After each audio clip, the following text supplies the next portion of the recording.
Hello, all of you delightful beings out there, and welcome to the stream. I am Zim, and this is Agents of Reflection Scar, Episode 8, The Big Day. This is one of our Digimon tabletop RPG campaigns being run with our custom Scar system, or stories and creatures in alternate realities. This system is available for open playtest on our Discord as well as on itch.io, so go take a look at it and let us know what you think. For now, though, we'll go ahead and we'll get started with introductions, starting with Matteo. Hey guys, I'm Matty Rasu, a Red Panda, and a streamer, and also a storyteller. Thank you, Zim, for having me on. Absolutely. I am Zim, and I am playing as Cashel, the Kudamon. He is a shadow metal type. Off to David. Hello, I'm Merl, and I am playing David, the basic type Galmon. On to the Hyro. Hello, I'm Ren playing Hyro the Renamon, light and shadow type. On to you, Sammy. Hi, my name is Gabby, or Gip Gab, and I'll be playing Sammy, the Wind Fire type Piedmon. On to you, Wyatt. Hello, I am Azure, and I am playing Wyatt, the electric metal type Pulsemon. Alright, and for the recap, let's go ahead and turn it over to Sammy. Can I skip it for today really quick? I'll tell you later why. But can I skip it for today? I'll do it next session. Alright, David. Oh dear. Did you put up a thingy? Because I can't remember what happened. It's pinned. Hold on just a second. It's pinned, and there's a table of contents on the side.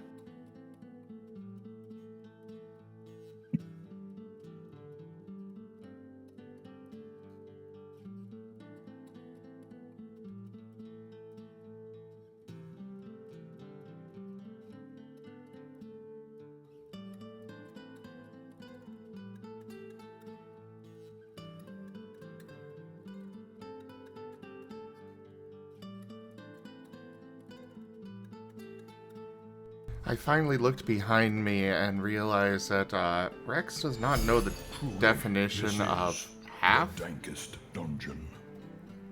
Ducks _all_ around tipped $5. Happy early Easter. Here to say to my fellow Nova fan that I hope nothing bad happens to you, Sammy, so please don't get traumatized. Well, thank you for that tip, Ducks. That is the first tier of the tip goal. The tip goal completed. Oh, I'm sorry, Ducks. I won't be able to keep it to that promise. Okay. Session 7. Count the Teeth. As Wyatt's fitness watch was flooded with a backlog of weekly updates from a connected device, Wyatt was stunned. He stared at the device as he was ushered out of the artist alley. He then pulled out his phone and tried to send a message to the owner of the connected device, but there was no reply. All of this was noticed by Cashel, and when Wyatt walked off to find somewhere to be alone and think, Cashel followed along with David and Sammy. When they saw him following Wyatt, they found Wyatt in a hall by the stairs as he continued to stare at the device on his wrists. After having been questioned by Sammy on the state of the watch, Cashel asked who was in the other world. Bringing up the favor, Wyatt asked Ido. Wyatt checked that no one else was paying attention to the group and made the other three promise that nothing he would say would make it to Raban. He then began to explain. Wyatt explained that no... Jim and _ tipped $12.73. The protocol had been activated. Okay. It just skipped over teeth. Even the tip thing doesn't want to deal with teeth. But that It's is the just like, second that tier word of the is tip goal evil. completed. Thank you.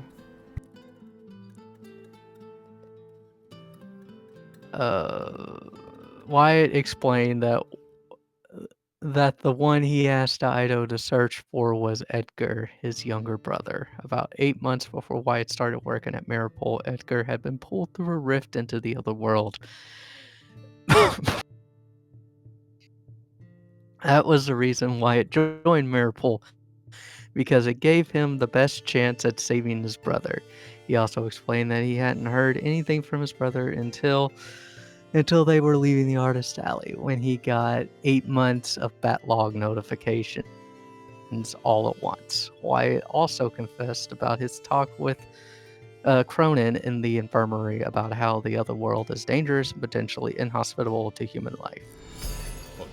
Cashel asked to... Ido Things tipped $17.27. Thank you for that tip, Ido. That is the third tier of the tip goal completed. On Wait, to wait, the wait, wait, last wait. one. Wait. Okay. Gonna give you guys a bit of inside baseball here. I didn't actually come up with this tip goal, so I have no idea what that entails. Would you mind filling me in, Zim?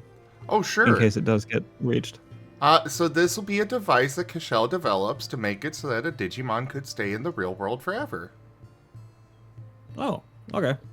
I'm into that. Interesting. I bet Rabanch is gonna love that.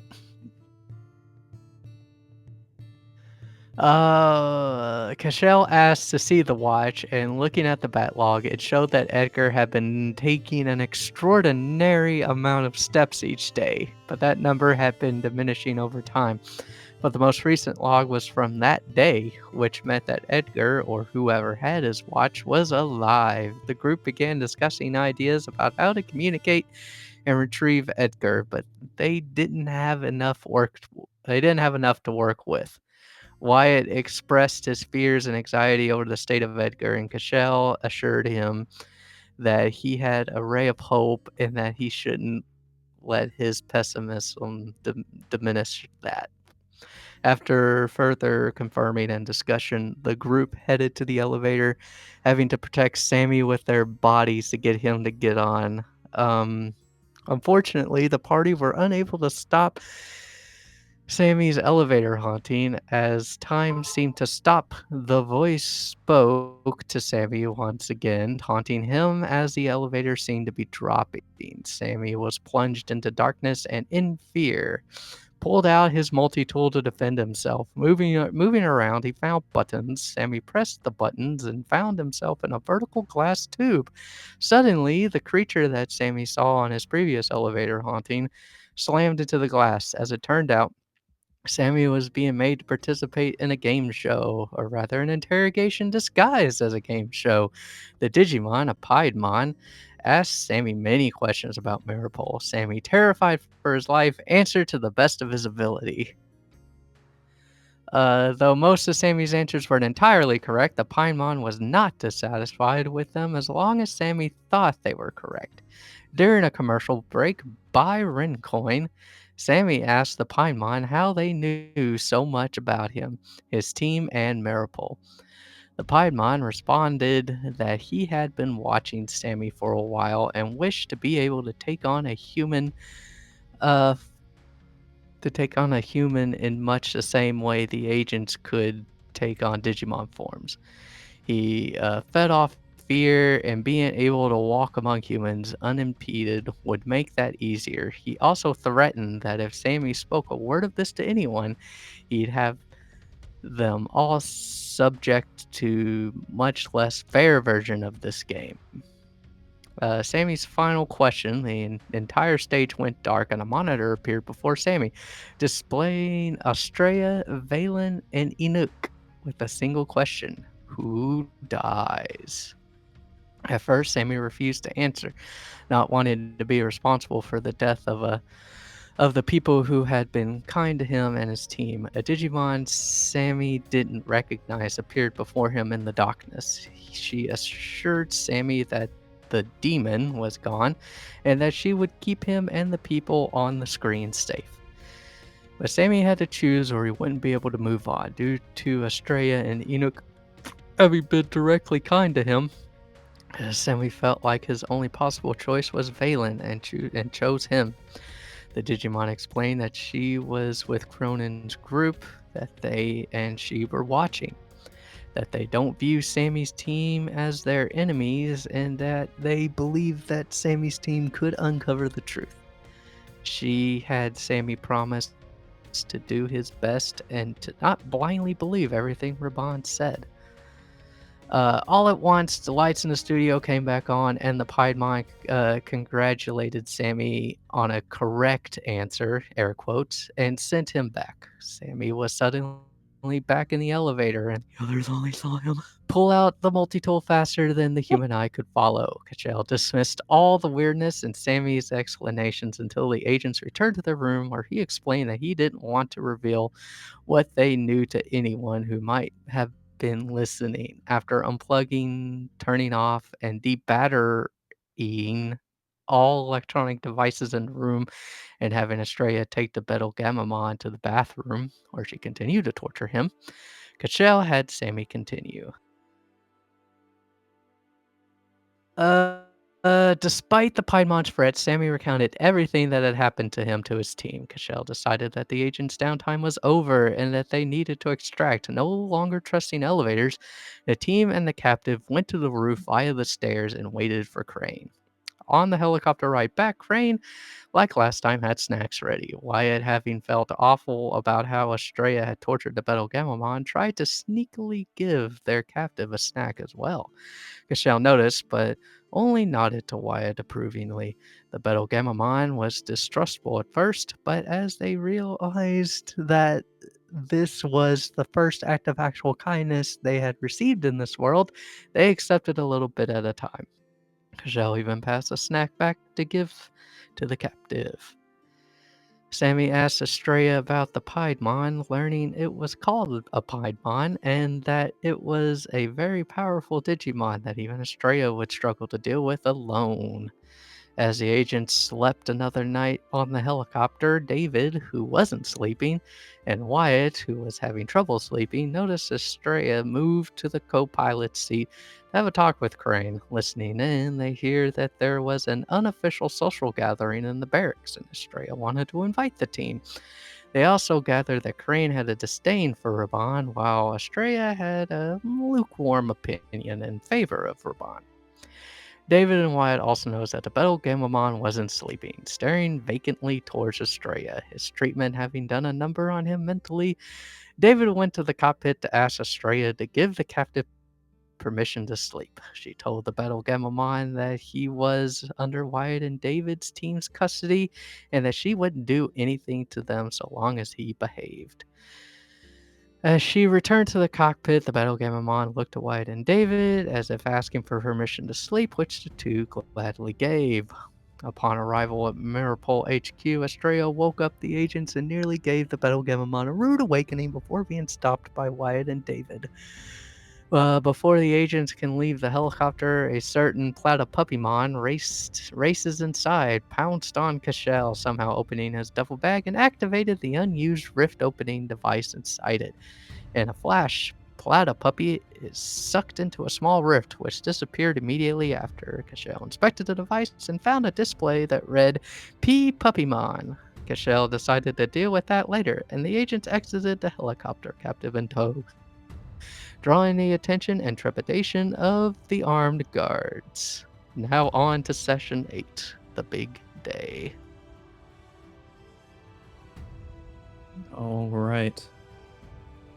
The guards approach, only one with their weapon actively drawn, 2 or 3 armed people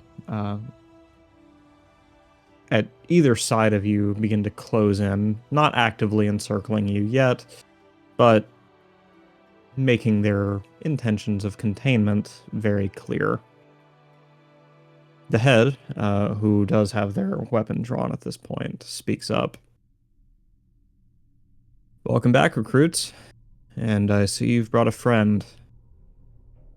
I certainly would not call them a friend. This is a captive. A captive. Tell me, what was your mission critical need to bring them back to our highly secured and very, very secret headquarters? Something for future missions. I will Go speak on. with Raban about it, but for now, we do need to get him contained properly.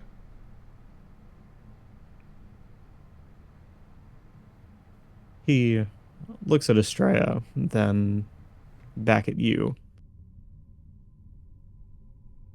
All right. But I still have a job to do. Please, approach, he says, gesturing to you. Kashal will move forward. He reaches into the breast pocket of his suit and pulls out what appears to be a small flashlight. He holds it up about level with your eye and says, this is going to sting a bit. What is this? We must ensure that none of you are infected, corrupted, or otherwise being impersonated by a hostile Digimon. Understood. Carry on. He turns on the light, and surprisingly, it is indeed apparently a normal flashlight, shining a quite bright light directly into your eye. With your good eye, you can see that he's inspecting the cavity, looking around the edges of your eye near your eyelids, and says, "Go ahead and roll your eye down for me." He will do so. Wonderful. And then back up. Rolls them up. Understood. Now, do me a favor and raise your left arm out in front of you, your palm facing me. He will do so. All right.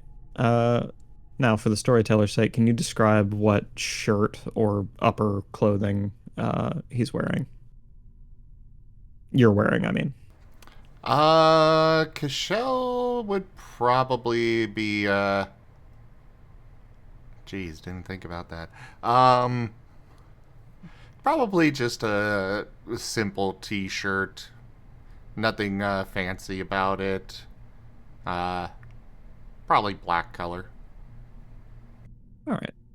In that case, the man will remove the glove from his unarmed hand and then extend that hand towards your wrist, press his thumb to it gently, as if feeling for a pulse.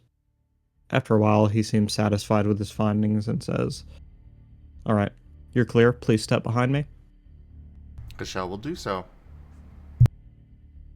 And he'll repeat this process for everyone who does not currently appear as a Digimon. Before they gather Estrella for the same process, though, the guards will encircle and seize the Betelgamamon. Not yet using any kind of restraint, but heavily arming themselves as they approach. Then Estrella is put through the paces, and after a brief inspection from the guards, the Betelgamamon is released to you. The man at the front of the pack says, "Sorry, protocol. But thank you for your patience." Absolutely. Not a problem. Now, I'm going to have to escort you to the holding cells.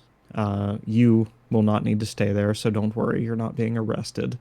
However, we need you as witnesses for your friend, he said in air quotes, for your friend's containment. Ethical practice and all. Of course. With that, he turns on his heels and says, "All right, right this way." We'll follow him. Yep. Not nothing better to do.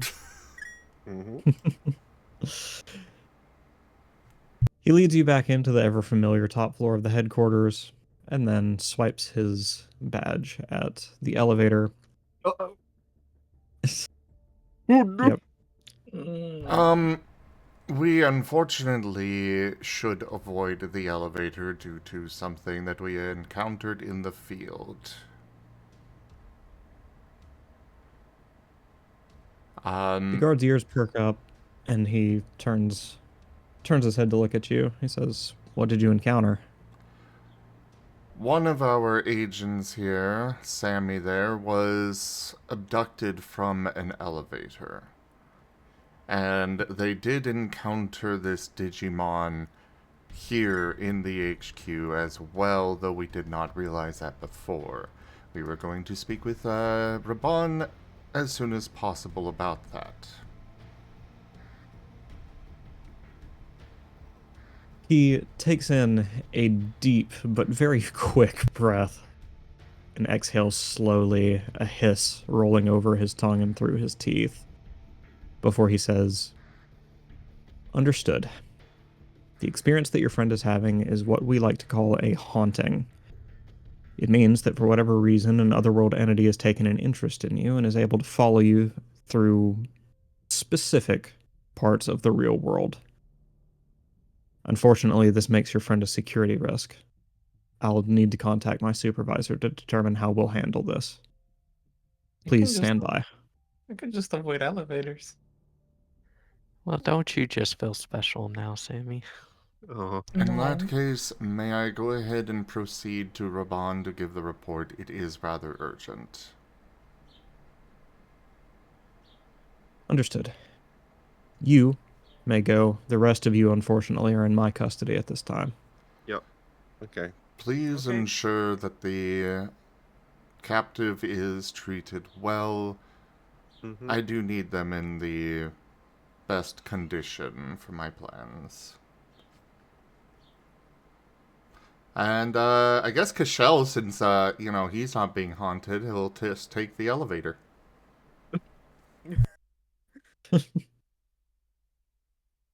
Sammy, from wherever you are in the group, I imagine as far away from the elevator as possible, Mm-hmm.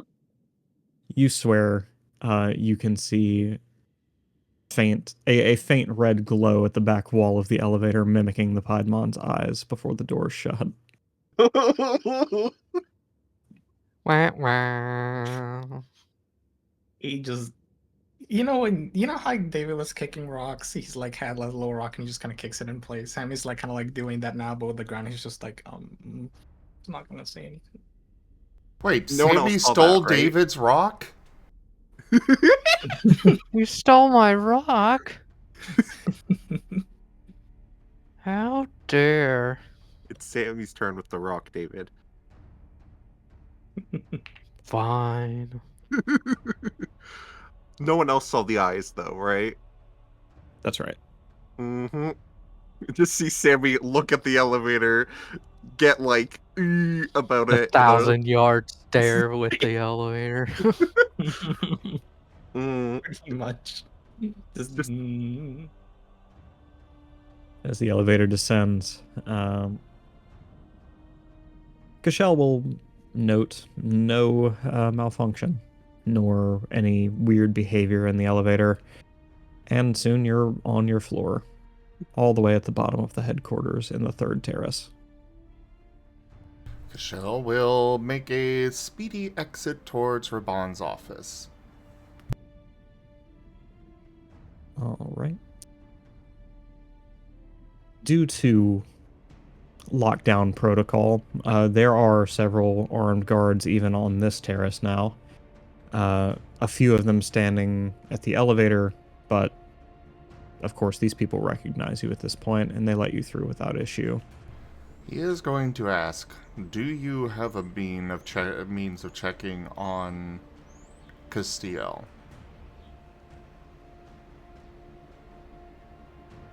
There's no need. He's locked up tight.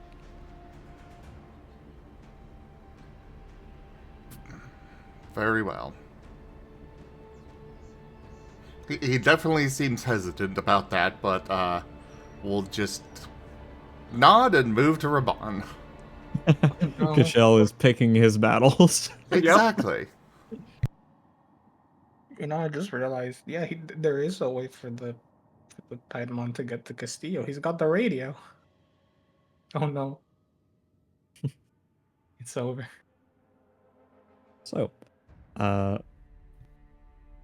you're traveling toward Raban's office, you pass by the office of one Jacob Davis, who was leaving leaving his room with a stack of papers in his hands, but upon seeing you, quickly retreats back into it, slamming the door.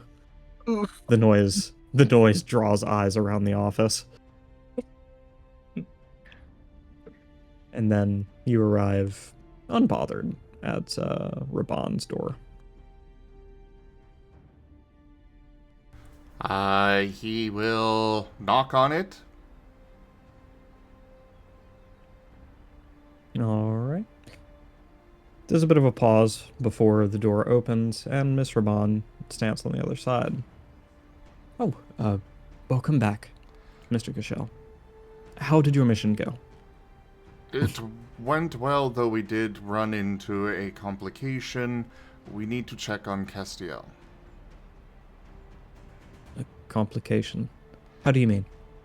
Sammy was abducted. One of the guards up above said it was a haunting by a very, very powerful Digimon.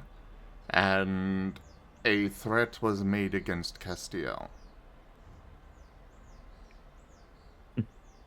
Well, I don't mean to minimize your concerns, but believe me when I say we have Castillo under the tightest watch. He's no device near him that would allow a Piedmon into his room.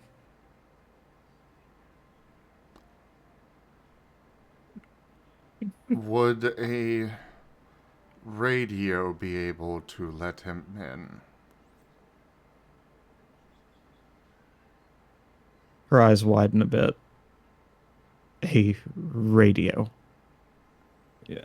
Well, yes, but there's no... He has one. What? I told that damn fool... I'm sorry. Please, follow me, she said, nearly sprinting out of her office at this point. Cashel will keep up with her.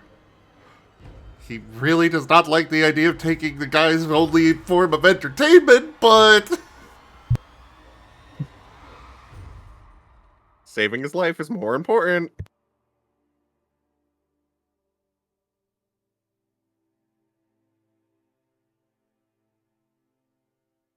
So, the pursuit continues for a brief while, of course.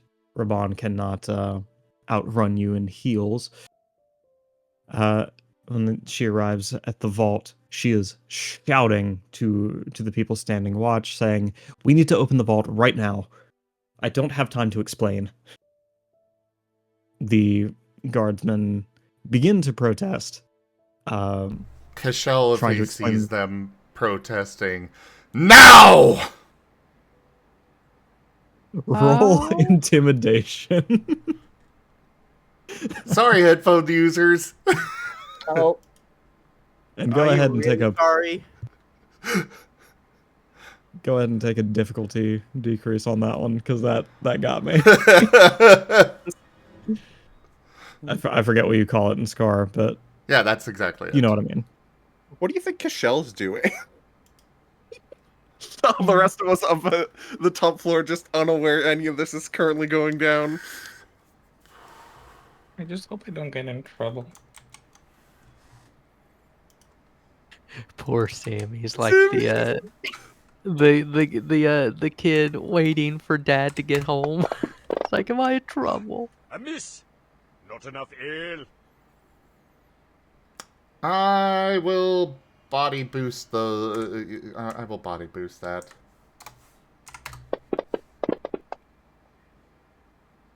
Really? Okay, well, I guess it's staying at 2. Oh, We did get a reroll while you were doing that. True. You guys good with me using that?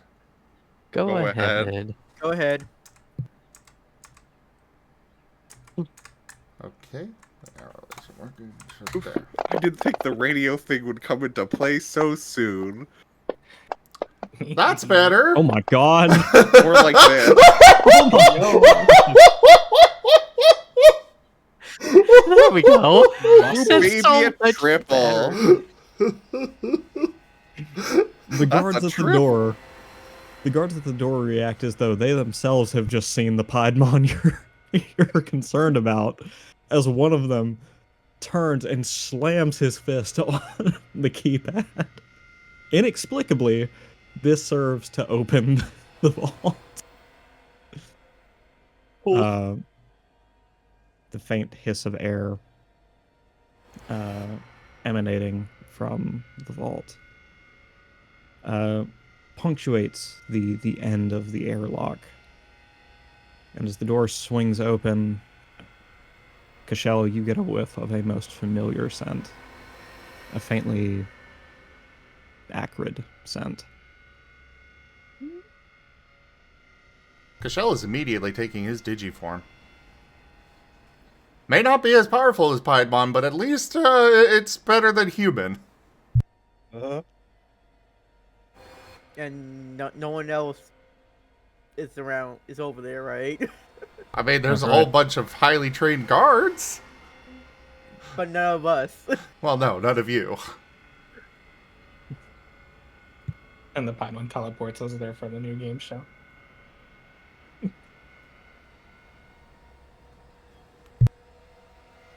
The door slowly swings open. And where the normal barren walls of the room once stood, there's been something of a makeover. But the aesthetics don't affect anyone quite as much as what now stands in the center of the room. A giant plexiglass tube with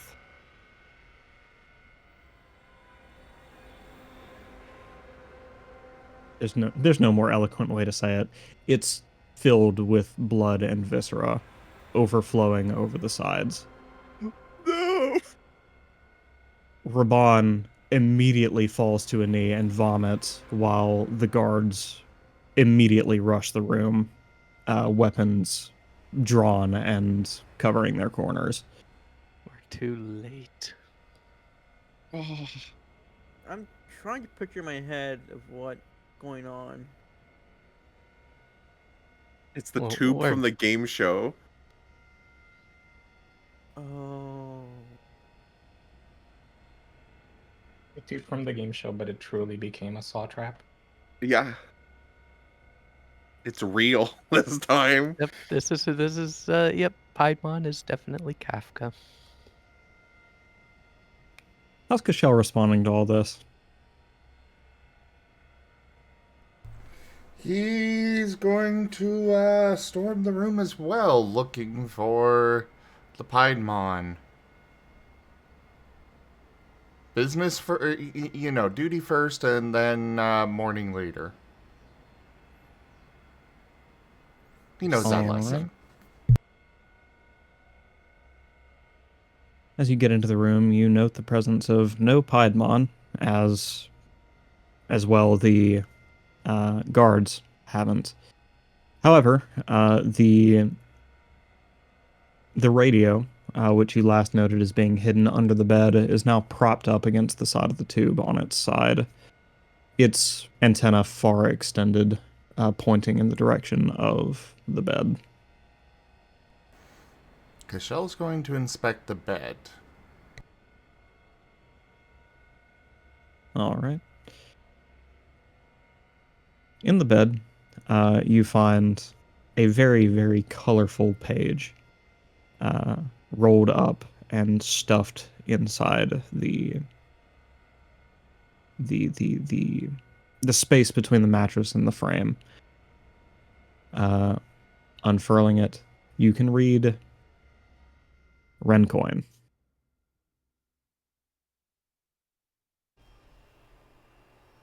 And that's it. Dot, dot, dot.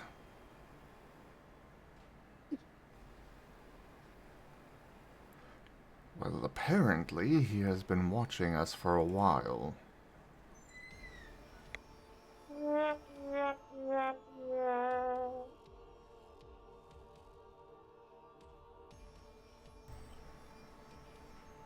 He is going to do a thorough inspection of the room and also probably at least take the batteries out of the radio. All right. As you are removing the first battery from the radio, it crackles loudly with static, indicating some kind of interference was present before the thing was powered off. Something that's none too pleased to be disabled by this.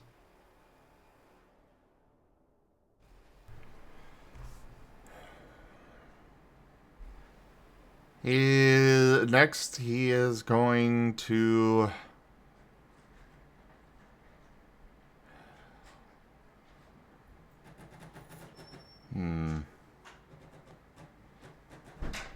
He's going to go back to his normal form and draw his gun. All right.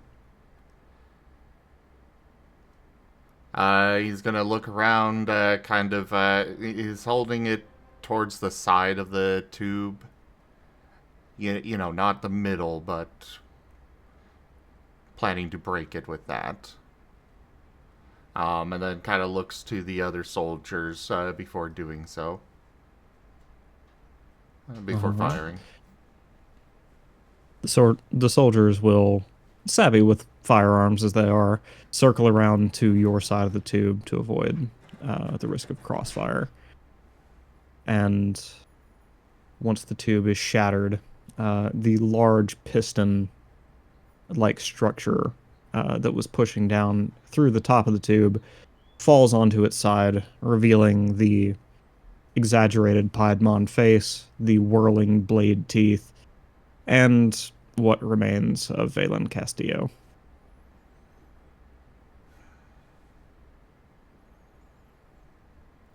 Cashel will sigh and holster his weapon, and then goes back out to Raban.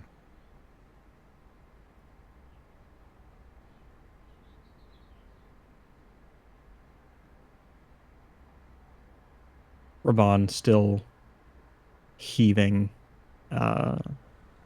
looks up at you with weary eyes. He puts a hand on her shoulder.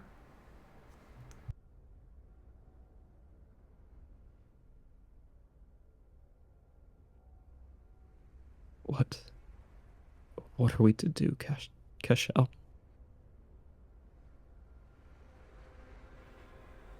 We're...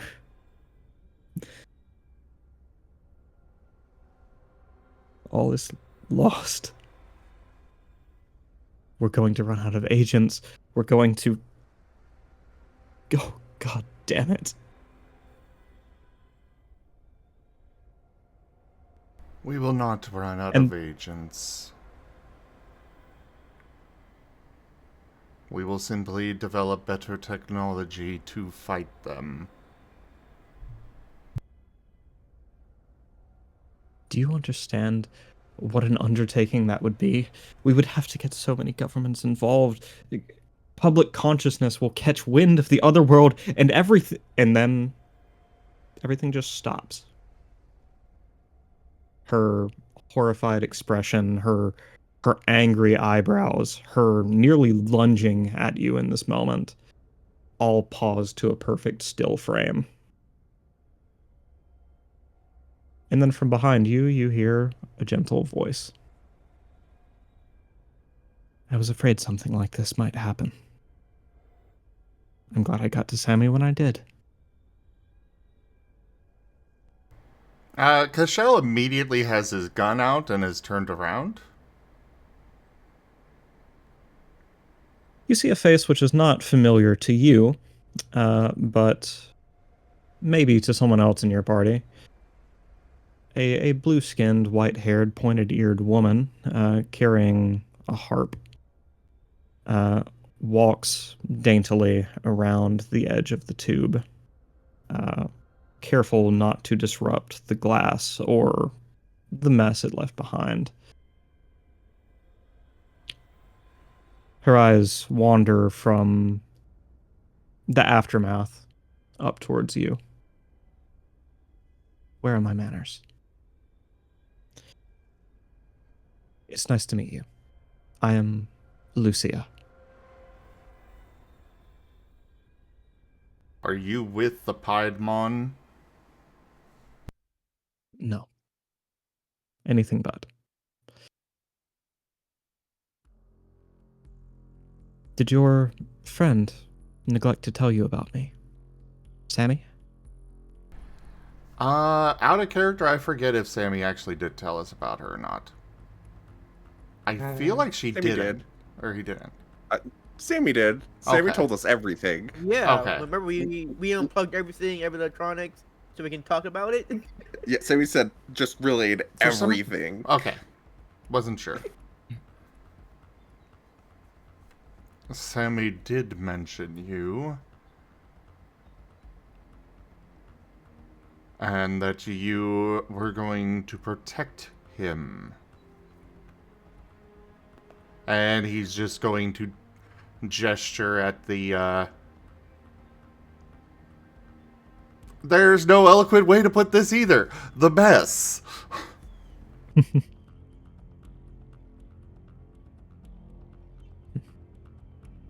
Perhaps protect was an improper word. What I should have said was preserve.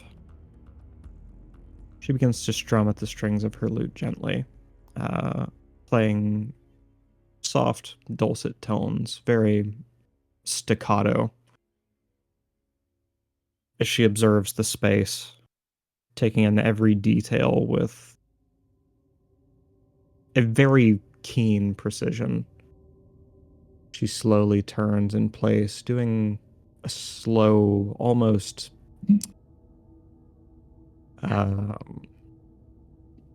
planned sweep of the room. And when she turns back to you, her eyes are filled with a blue glow. I should say, this takes much out of me. I won't be able to do this again for a while, so I leave it in your hands to keep everyone safe. Understood? Yes. But who are you and who are you with? Lucia and Cronin, she says, in intentionally vague shorthand. Are you a friend of Castile or a foe? As I understand it, your group is a foe of Mirapol.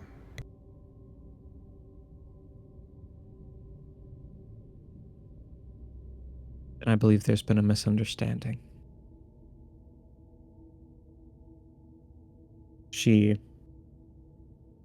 brings her hand all the way to one end of the lute and strums every string back to front as her lute now begins to glow. As does a spot just behind her... Sorry, what's the word in English? The pair of collarbones. The Her Sternum? shoulder blades? I want to say just behind her sternum. Okay, that's fine. I think that works. The light emanates outward, flowing over the room, and bit by bit, you can see the world itself coming up in tiles. And each tile that comes up leaves a nearly blinding light behind it.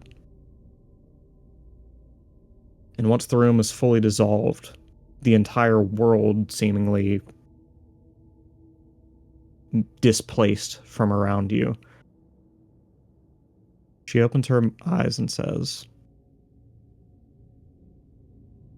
"Moonlight's everlasting refrain, to turn back the time and reverse fate, as only a thorn can do. You have to keep them safe, Cashel. I can't do this again." And then, strumming the entire the entire harp, front to back, the tiles begin to replace. And they keep building and building and building until you are in a very normal-looking Castillo's room.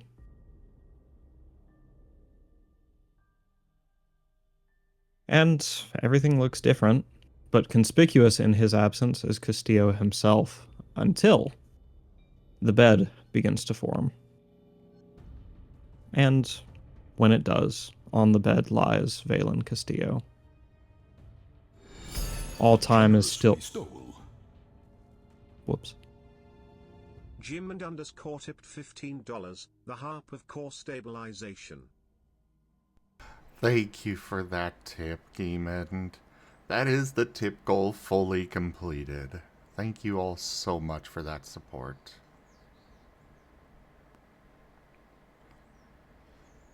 Cashel is going to ask, how am I to keep him safe from something like that? Once the strumming of the harp and the restoration of the room is over, she seems to lose her balance and falls to her side, dropping the harp. It clatters to the ground with a very unharmonious sound. She breathes heavily, clearly needing to catch her breath after all that. Cashel will holster his gun finally and go to her side. She looks up at you, now with tired eyes mirroring those of Raban. And she lets her ears flick, indicating to you that she hadn't registered your question. So, Castile is back? Or no? Yes. Okay. When I depart, you will have a limited time to save Castillo. The events that happened before you arrived are still fated to happen if you don't do something. Do I just You have get to him figure out? out how. You have to figure out how the Piedmon reached Castillo and remove that gateway. The radio. Exactly. All right. Your mission's- Go ahead. Your mission is clear. Thank you for trusting me. I will want to know more later. But for now, you may go and rest. I'll take care of him. She places her palm on the floor, slowly standing up, gathering her harp, and then in a flash, disappearing as time begins to move once more. Cashel is immediately drawing his gun, and can he see the radio? That's right. He's unloading the entire clip in that. Isn't it a revolver?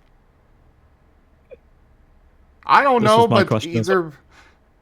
Well, you picked out the gun for me, Matteo. Either way, every bullet that is loaded in his gun is being unloaded into the radio. All right. 6 bullets and 1 scared to death Castillo later, you have a destroyed radio, which crackles loudly with Time the for bashing Kate some with. Oh, I've been which taking exploding time, but yeah. you have a destroyed radio, which hisses with loud static, as in the same cadence as a maniacal laugh. But it seems the radio is successfully out of commission. Castillo, positively terrified, hovers a globe of light in front of him, squinting as he says, "Cashel?" I'm going to assume that the door is resealed. It is. Oh no! Yeah, I figured. You're in trouble. Are the others that were in the room there as well, or are they gone? I think it's like time got reset. And for To everybody everyone. except for Cashel. Yep. I kind of figured. Okay. So the way this appears to everyone else in the party, if you're curious, is during the inspection at the gate, Cashel just disappeared. Oh, Like he stepped behind the lead guard and then just ceased to be. Oh no. oh, so we're all getting in trouble. Oh dear. So we're all getting detained because that ain't what's supposed to happen. Don't worry about it. We'll deal with it as it comes. And then Cashel's gonna get detained for being in Castillo's room somehow. I'm pretty sure if that door's not soundproof, they heard the gunshots. There Okay, is so at you just least a airlock there, so I assume that it's probably very well soundproof, but either way, yeah. It's fine. Just say that Castillo gave you 10, you know? You should just quickly explain literally everything to Castillo. I let me get to that. So Cashel is going to immediately start reloading his gun, moving quickly to kind of a defensive position in front of Castiel. You know, his back to Castiel just to make sure as he's scanning the room. As he is explaining everything. A creature that we were told it was a Piedmon, right? Yes. Okay. A creature Yeah, no, known as Piedmon abducted Sammy while we were on mission. And, well, Sammy was presented with 3 options of people to kill. For the Piedmon to kill. He chose you because you are the most well protected out of the 3. Unfortunately, we did not get back in time to save you, but someone by the name of Lucia came and reversed time, it seems. The Piedmon came through the radio there, I believe, but just in case, please stay down in case it comes back somehow. Would you like to roll insight to try and read the micro expression Valen does when you say the name Lucia? Absolutely. And I hope that this does not result in another instance of somebody else hating Cashel, because... You have an exploding 10. True. I'll see what the roll is. You know what? Sure, I'll use it. 2 plus. So that would be a total of 5. You will fall Castillo's. Uh-oh. Oh, What was that? And another die. I'll save that for later. I think 5's good. You've never known Castillo to be anything but a genuine soul, and his expression, is very readable, very, very genuine. He's confused at the mention of that name. Not as if he is confused at who that is, but that he very much knows who that is and is confused at their involvement.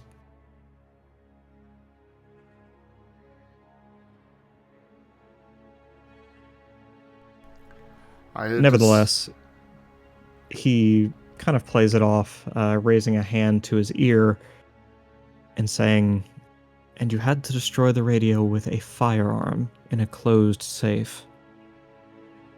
I apologize, but desperate measures. I had only moments to prevent it from coming through. How's your tinnitus, Kishel? And it's not that he's not used to.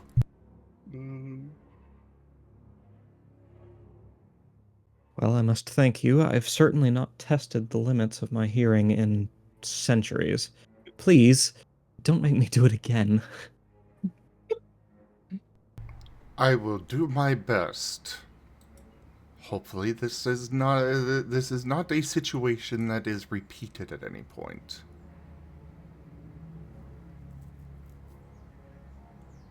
So, how do you get out of here? That is a fantastic question. I was hoping you might have the answer because, well, I don't know how to get out of this airlock. We might be in here together for a while. Well, you've just destroyed the one way I could think of to get around. What do you mean? You can What? travel through a radio? Why, of course. Most Digimon can. Blink, That's blink, a list of blink. things we were never told.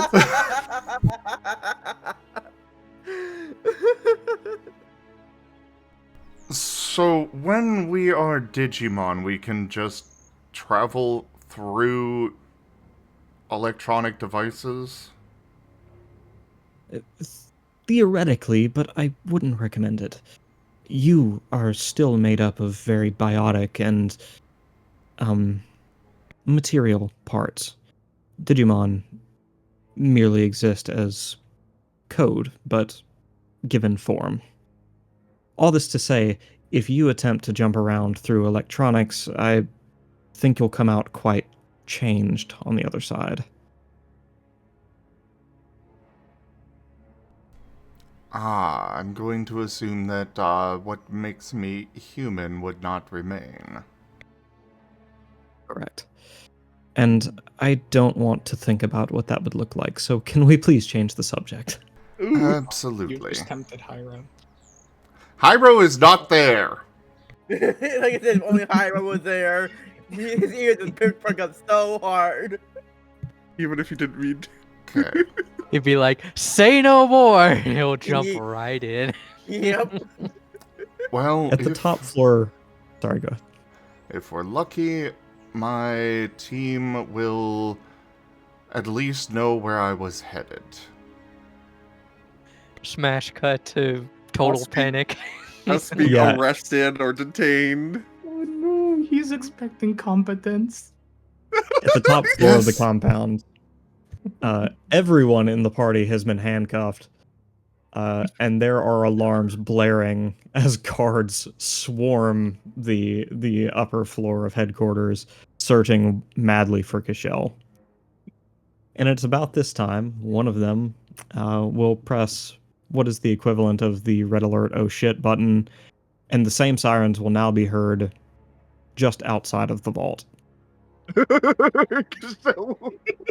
Kishal now goes, "We're doomed."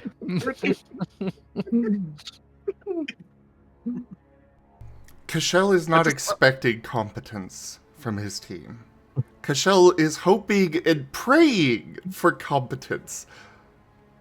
But he is also realistic about this. Yeah, no, we've already been handcuffed, like... There's not much we Immediately. can do. Yeah. So, while all this is going on between Kishel and Kishel and Castillo, Commander Boy has picked Hyro up by the shirt, is shaking him violently, saying, "Where is he? Where did Kashal go?" I have no idea what's going on. This wasn't doing the training.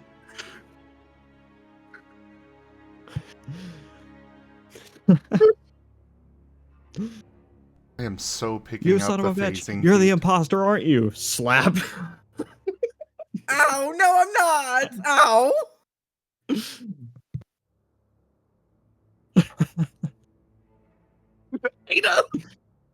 Imposter? What are you talking about? Well, clearly, one of you has teleported your friend elsewhere in the headquarters. I didn't know he could And teleport. what purpose would that serve? What? I don't We can know. do It's that? my job to investigate and get this shit under control. Wait. Like, I didn't know he could teleport. How could he teleport? He can't. That's the point. Something fishy is going on, but Then we how had did he nothing to do with it. You think we have full awareness of our capabilities, sir? Maybe he can become invisible. Oh dear. He would have had to transform first, which he didn't. What if he's got powers as a human? What if he can become invisible as a human? Sammy, get a Yeah, hold of man. yourself. But there's no other explanation. Well, There's probably an explanation. there just is an one- explanation. We just can't think of it. There's too many things There's too that we many don't know to unknown figure it out right variables in play. now. Yeah. We're all doomed. At this point, Sammy, you will hear over all the loud, over all the loud. Klaxons. What? Klaxon, Alarms. it's the alarms. Yes, that. And the shouting, the gentle strum of a harp, and Castillo's voice saying, "Cashel?"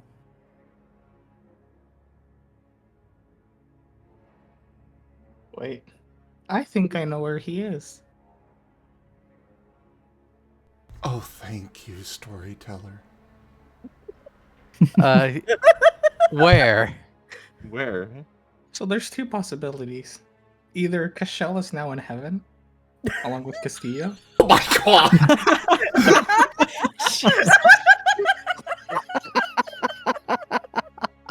Or Or wait, of course! Oh my gosh, he went to save Castillo.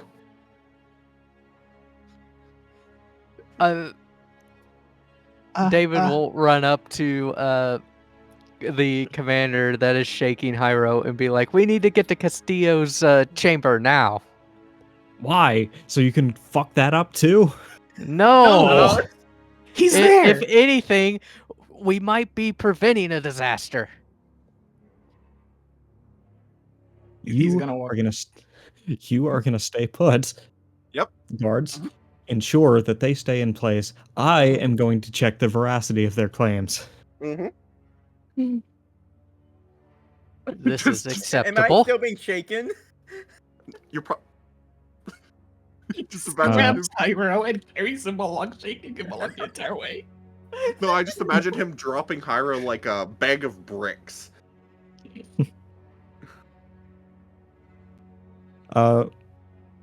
And then the camera slowly pans over to the Betelgamamon, who is unconscious on the ground and still being beaten with guns because they were just waiting for any excuse. Oh. David will run over and be like, "Stop it! That is not a correct way to treat prisoners, especially when they're already detained or restrained." That's not actually happening, but Okay. I just thought it'd be a funny thing to say.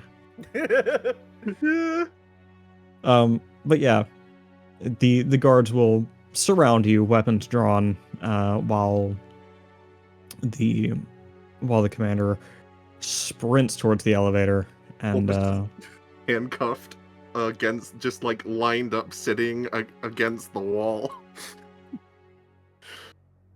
just Please let Kashel be in Valen's room. Please let me Kashel be in Valen's room. I don't know We're if all that will lost. help our situation or hurt it. And towards give the us- point where we left off in you guys' conversation, Kashel, the door rumbles loudly, and the familiar hiss of the airlock releasing. Kashel will be found still in a protective position, blocking Castillo, gun pointed towards the door. Towards the door? No!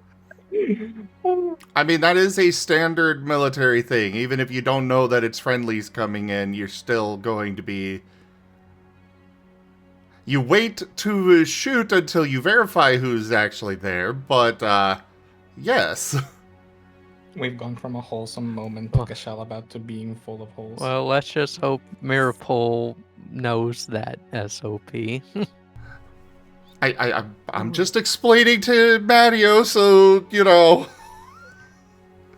But that is standard protocol. You don't know who might be coming through the door, so better to have the gun pointed there than assume that there's friendlies coming through. So, anyway. The door does indeed open, and the chaos of the next several events is expected. People rushing in, Raban standing behind a squad of officers, heavily armed and guns pointed in your direction. As soon Raban. Oh, sorry. Go ahead.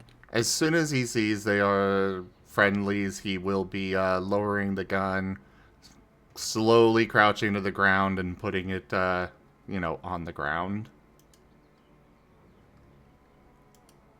Raban will give you no time to do such a thing. Oh. As soon as she claps eyes on you, she yells the word fire. And what happens next feels like it takes an eternity, but happens in about half a second. Several triggers are pulled, loud pops, a very bright flash in front of you as Valen takes his hitherto unseen Digimon form. And several metallic plates form between you and the guards, absorbing the bullets.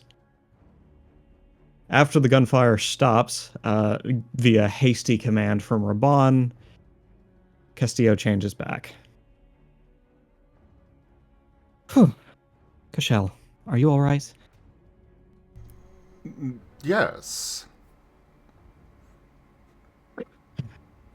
Raban? We must discuss your trigger discipline some other time. Yes, Valen. As you can see, I am fine. My guest's unexpected arrival is not unwelcome. Please hold your fire and explain what is going on. Why are the sirens blaring? And at this point, a very concerned commander sheepishly pokes his head out from behind the door, points to Kashel and says, You disappeared. Where did you go? Well, it's obvious where you went. How did you do that? Kashel is just going to look back at Valen. His expression clearly a question of how much do I tell them? Wibbly wobbly, timey wimey. This is very sensitive and classified information that will only be shared between myself and Raban, for the time being. Kashel, I hope you don't mind re-explaining everything once we calm everyone down. Not at all. Delightful. Raban, please call off the red alert and get everyone back to their stations. We'll have a meeting later. Kashel, go be with your team. I'm sure they need you right now. Absolutely.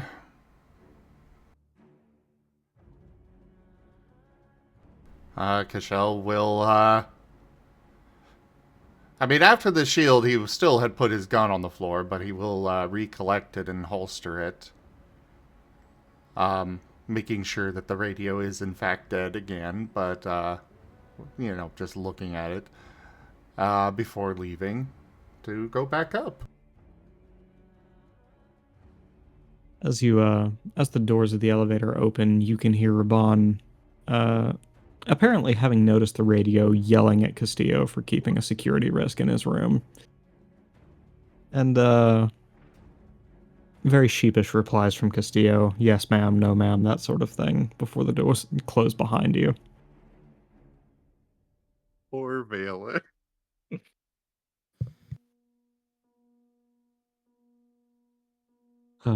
Mom found the security threat. Now, Valen, what did I tell you about having security threats in your room? To not to. Exactly. You're now grounded for another 3 centuries. Fuck. Anyway, Cashel, you're soon reunited with your party, who are all handcuffed and awaiting an explanation. Sammy's looking up at this guy and going, yeah, he might be dead. It's been a little too long. I'm pretty sure they found the bodies by now. Sammy, look down.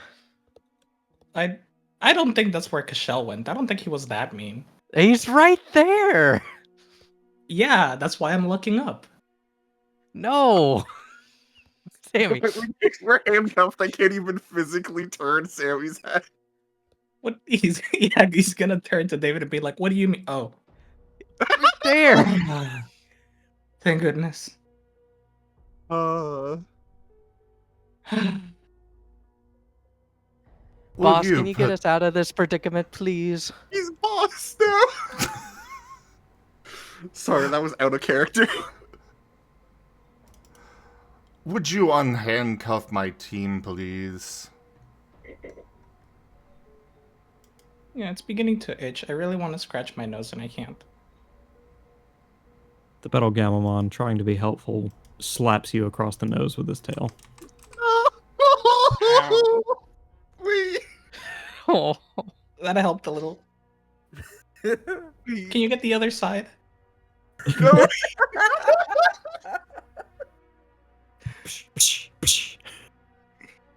Yeah, that does it. Ow. But yeah, the team is unhandcuffed. As I'm not going to make you repeat it all again, Cashel, but presumably you explain what's been going on. Yes, as best you can.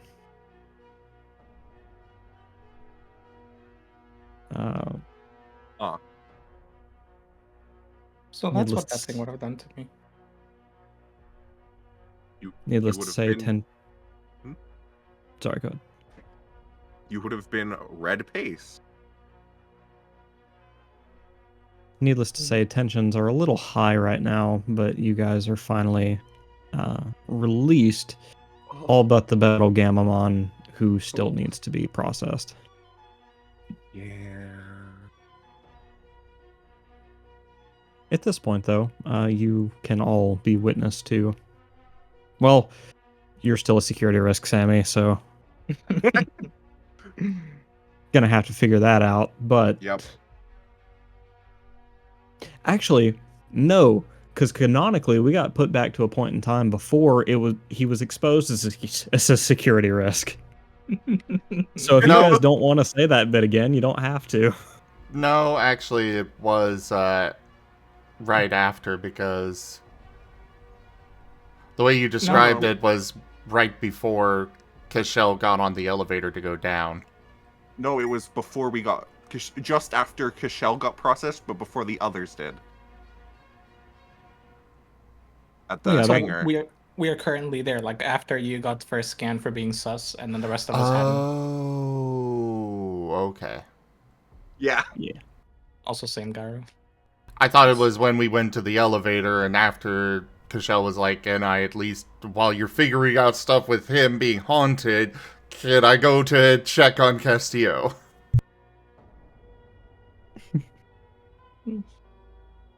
Oh, All right, so we now know. So we've established that they don't yet know that Sammy is a security risk. Do we wish to avail them of that information again? It's Cashel. He would give that Yeah. information. yeah. It's probably better they know than someone drag him onto an elevator and get red pasted. Plus, maybe they have a way of getting him unhaunted, you know? Yeah. Though it's a Piedmon, so That's a question. That's the Mhm. question mark right there. Cashel is going to specifically leave out the fact that Sammy chose Castillo. That will be something he will only share with Castillo, or he's already shared with Castillo, but he will leave that part out. But Gonna rat me otherwise, out, everything that Castillo. he was told will be told to, Raban, and yeah. Mm-hmm. Got ratted out to Castillo. What is this even? All right. Well, Sammy, you are being detained along with your Battlegamon friend. Hmm. So unfortunately, your handcuffs are replaced just as fast as they came off. Oh, Uh, poor Sammy. what am I gonna do if my butt itches now? I mean, it's not his fault he's haunted.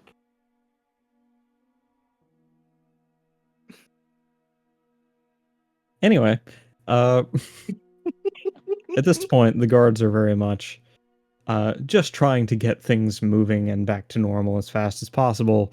So you are all being ushered back towards the elevator so they can go ahead and process the Battlegamon for processing. -1 chicken. I mean, Sammy. Well, without the commander there, the chicken's coming along this time. Not in the Because he elevator, too- no! Cashel would, Unless someone just says, don't yeah. take him. Cashel would say that Sammy needs to take these stairs.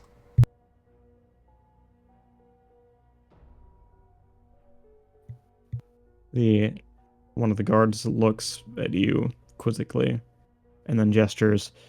By all means. But if you find any stairs, let me know.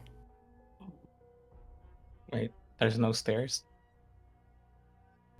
I could have sworn they took the stairs before. Well, maybe not from the main level down. Yeah. But I know we've taken stairs here before. But either Oh, yeah. way, Cashel will The terraces can... Sorry, go ahead. Cashel will tell them that, Sammy is haunted and it is through the elevator that the haunting is able to occur. Any elevator, really. Any elevator, including those here. I see. That does pose a bit of a problem. One moment, please. He pulls up a radio. There's a brief conversation between himself and a commander who is still standing somewhere that Raban's very angry voices in the background. And after the brief conversation, the man says, "Okay, you're gonna get special guest treatment, buddy." And grabs Sammy and begins gesturing him towards a different, but very similar looking security checkpoint. Enjoy the anal probing. It'll I fix did the not butt know we could say that scratching on issue. YouTube. It'll, say, well, it'll fix the itches. Probably.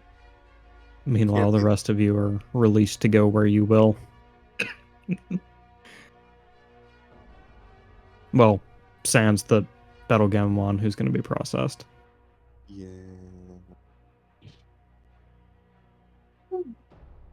Did Kishel specify to not hurt the Battlegamon? We need him in peak condition. Yes, of course. A lot of what already happened will be basically happening again. Or rather, all the information and such, you know. I guess we have to wait for Raban now. Well, while we're waiting, Kishel has, he needs to go see Davis. Oh no! This can only go Wonderful. well. Perhaps it's you gonna should go have. horribly. Only good things are bound to happen. Do you need other people there? I think I will be okay. Are you sure? Are you sure? I also don't think that showing up with 3 others would help. Yeah, but he already doesn't like you. Very well, come along, Wyatt. Oh, okay. Where's the rest of the party going? Well, David's going to make sure that the Betelgemonon is processed without harm, and then we'll proceed to the dormitory. I mean, Hyro has nothing else to do right now except for following David, so.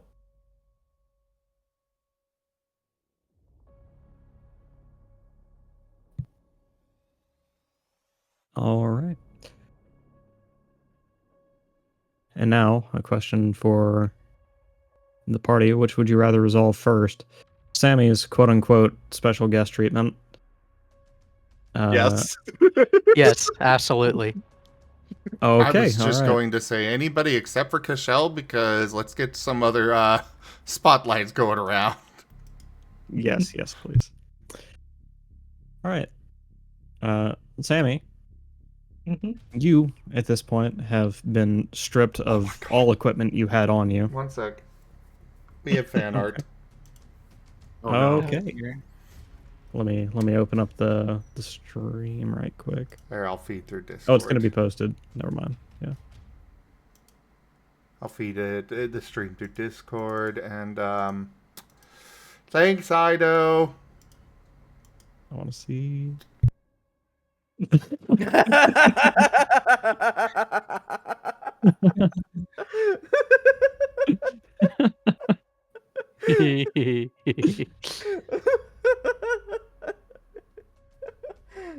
I love this. Oh, I just noticed. Fan art? Oh, okay. I guess that's the neck fluff, but it looked like he had the the maw of an actual imposter. No.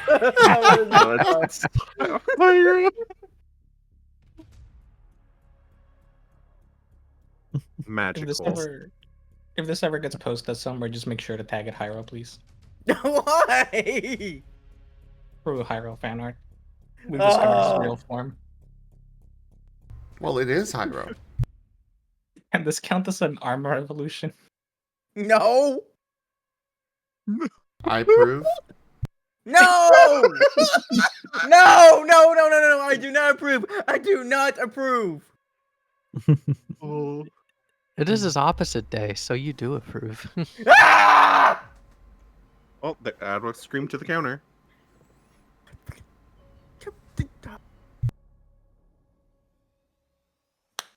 Anyway, Sammy. Hi, Sammy. Hi. You've been stripped of your equipment. Anything you've had on you besides your clothing is removed from you at this time, placed into a small bucket, and is being inspected by the tech genies at the security checkpoint. And you are escorted to another curtained room, where you are asked to remove your clothing as well. Okay. Uh-oh. All right. Once they have your clothing, they basically say, okay, now you are to walk through this.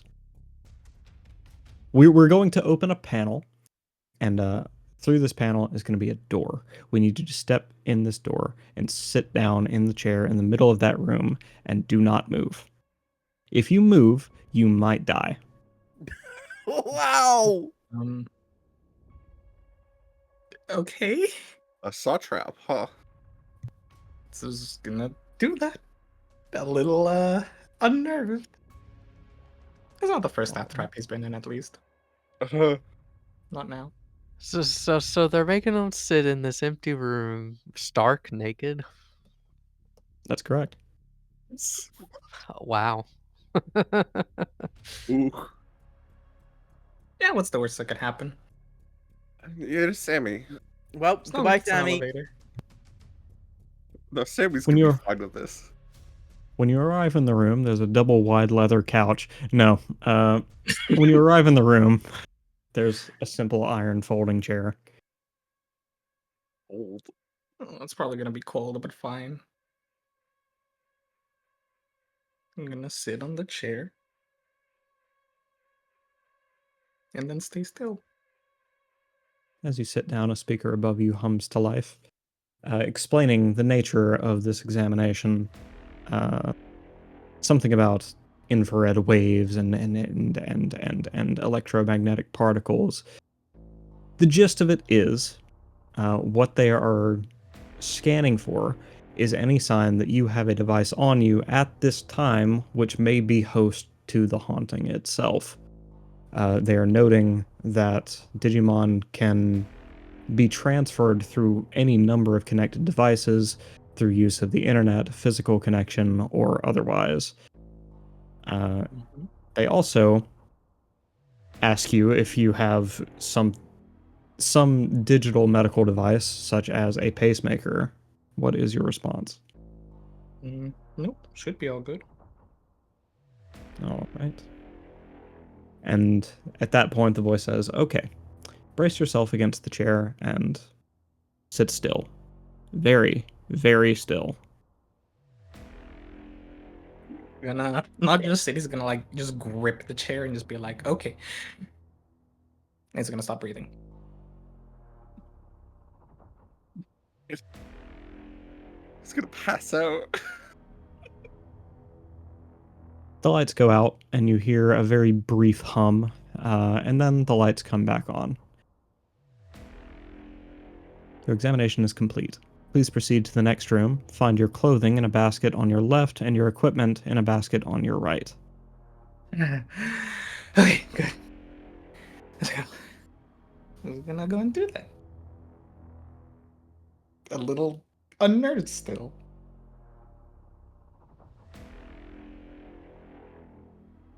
Now me trying to determine things. Hey Gabby, could you send me a list of the equipment you had bought again? Yes. I'll just send you a picture of everything in my inventory. Wonderful. So yeah, a bit shaken up. You put your clothes back on, acquire your equipment, and let me have a look at this. Ooh. Your The second to last isn't with me, I get, obviously. okay. It's in my room. I forgot you had 5 extra copies of everyone's badges. So you got off rather light this time. The only things that were removed from your person were the pocket flashlight and batteries, as well as the outdoor 3000 lumen flashlight. Sag. There is a slip of paper indicating which items were removed from your person. The only notes are potential security risk.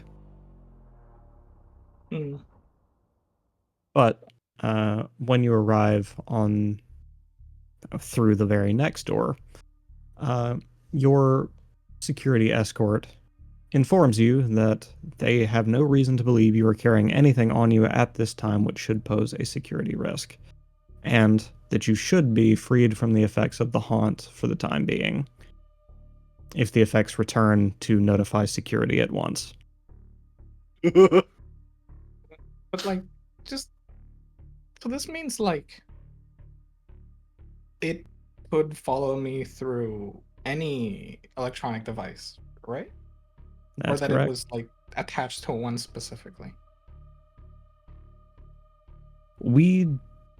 Okay. So this inspection doesn't confirm the nature of the haunt, whether it's capable of moving between devices, but using context clue, I'm sure Gabby the player understands that it can. However, at this time, all Sammy would likely know is that it was likely attached to one of those two devices when they were confiscated, so to speak. Oh yeah, that's why I was having him ask, just out of curiosity.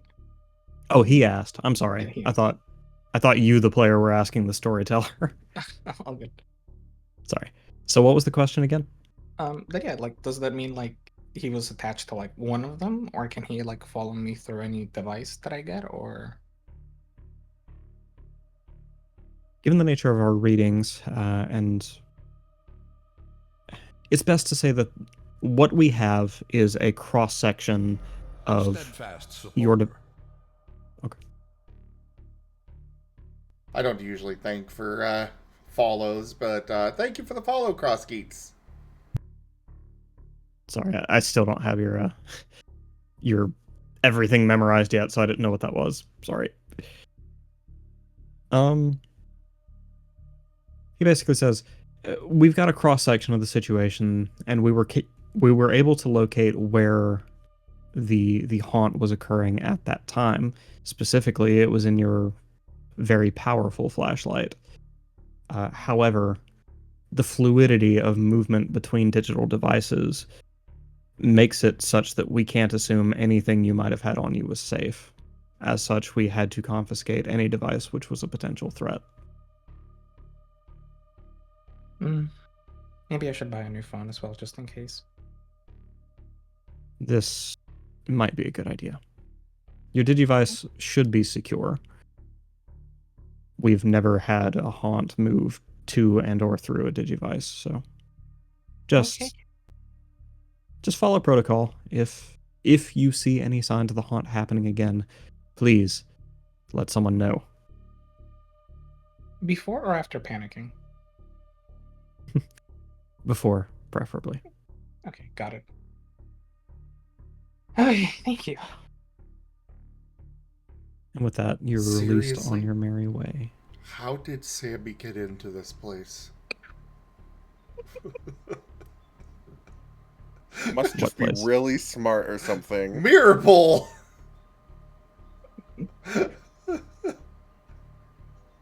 Before or after panicking? Someone Let must me have get that a quote. referred him.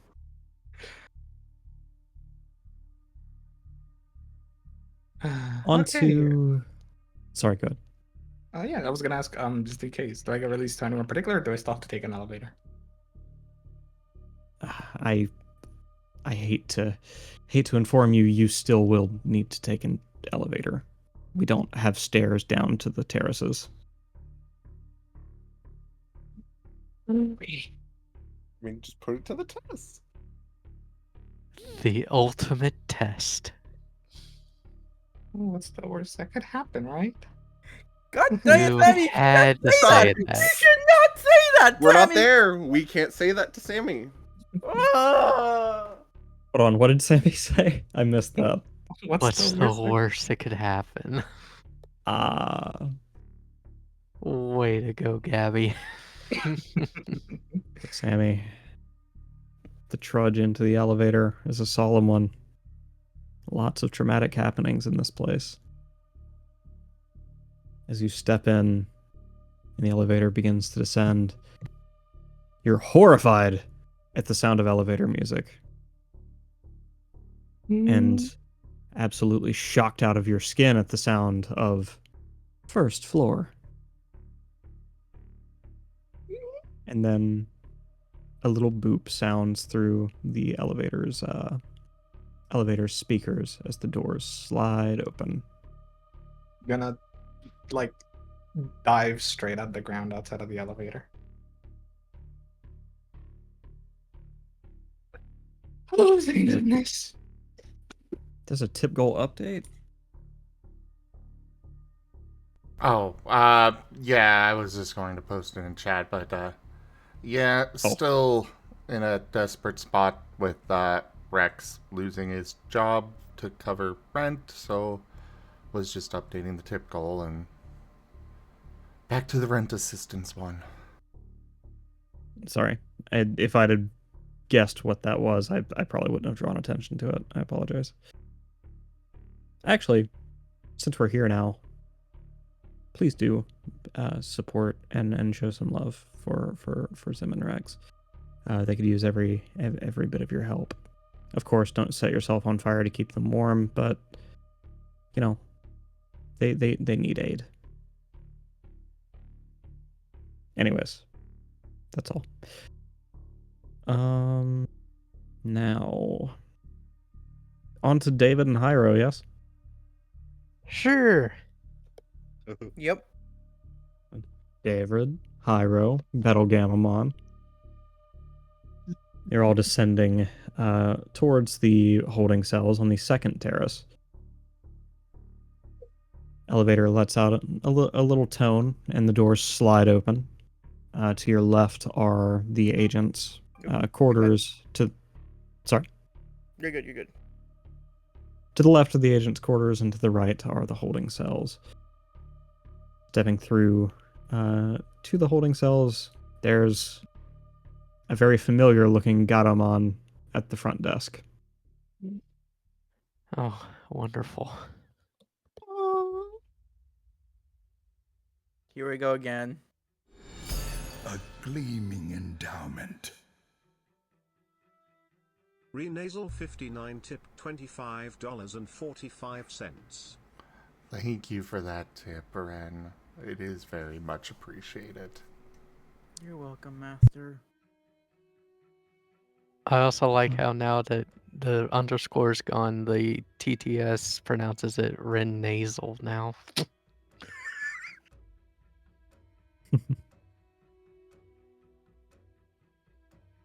Oh, hello, sirs. Are you here to check in a prisoner? Oh, goody. It's you again. Yes, we have a prisoner. Okay. Would you like to name your prisoner?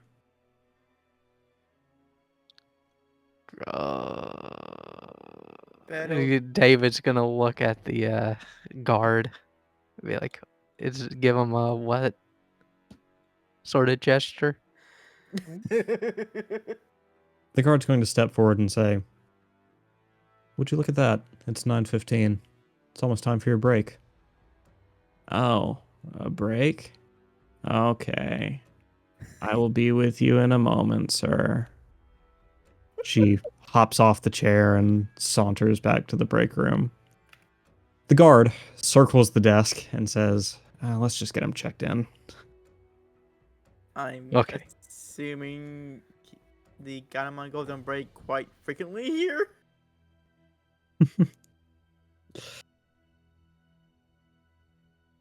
Most people send her on break because they can handle the checking in process themselves, which is much faster than having her do it. Very fair. I can tell, yes. So, you don't necessarily need to give your new pet a name, but we will need to give it a call sign so we know which Battlegamamon you're referring to when you come to lock up. So what would you like to call it? David will turn to the Battlegamamon. What would you like to be called? Never really thought of this bit before. Doesn't have to be anything special. I mean, you guys were calling each other chess pieces. Can I be knight? Or king? Well, we haven't used the king yet, so you can be the king. Hell yeah. So turn to the guard and say, his code name is King. And as you do that, Hyro just kind of winks a bit. His chance to change it is gone now.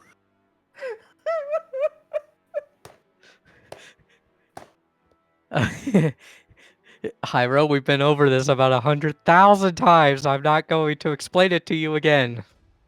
I don't care.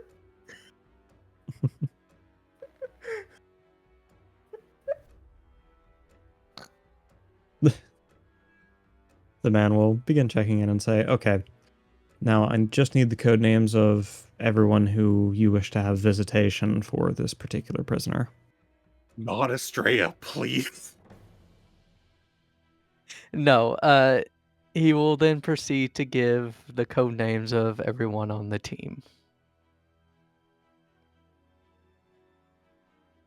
At receiving Hyro's code name, he shoots Hyro a side eye. Don't question it. Just don't question it, please. Don't. He mutters under his breath, "You disgust me," as he continues typing.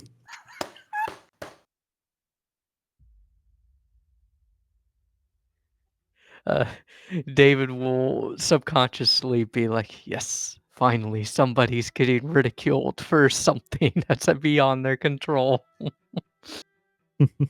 Hyro just looks kind of like, oh man. David will give Hyro a pat on the shoulder. Ah, it'll be okay. It'll die down within a few decades, maybe. Decades? Oh, Oh boy. The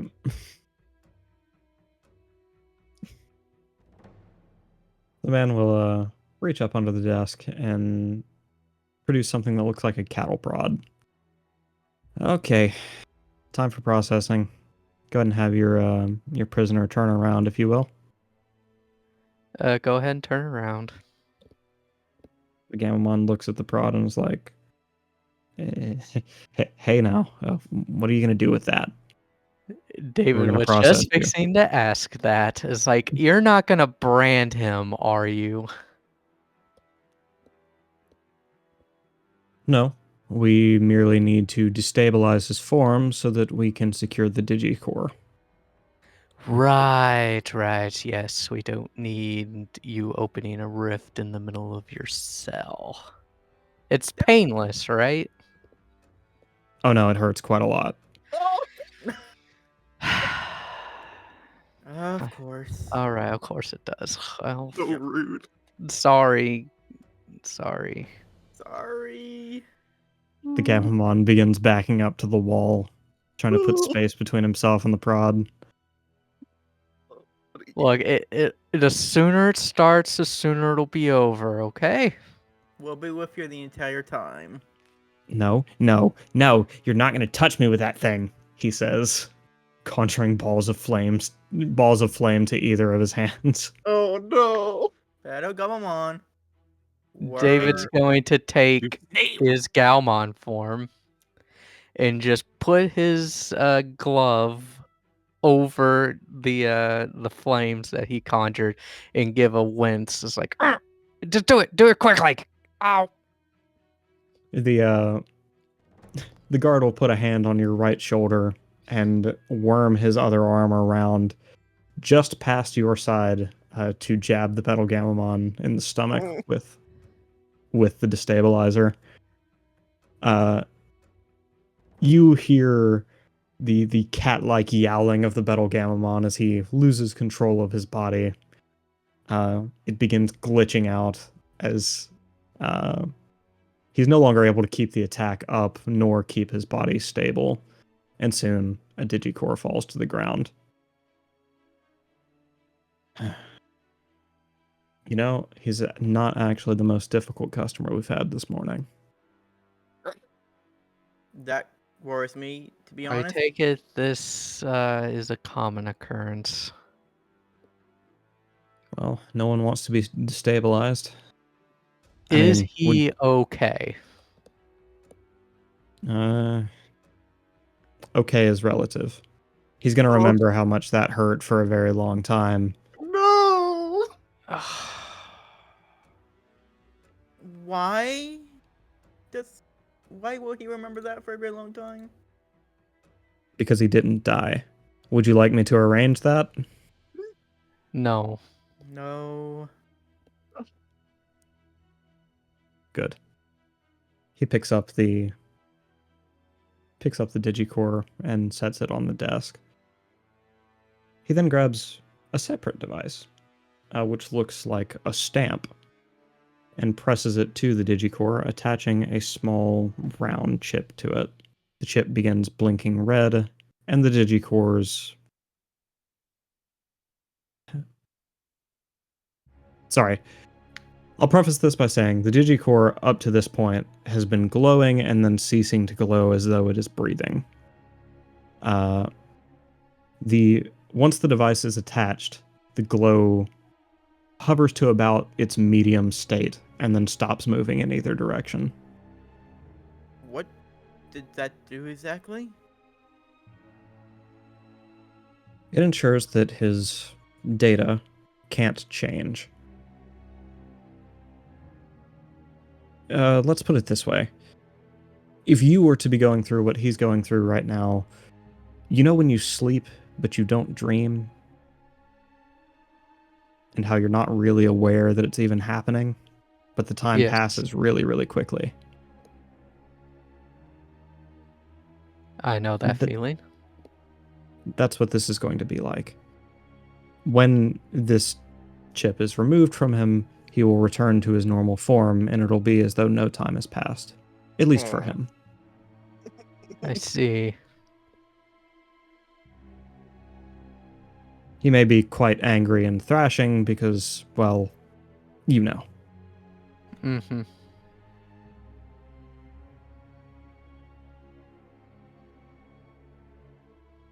He then picks up the Digicore and says, "All right, time to pick out a number."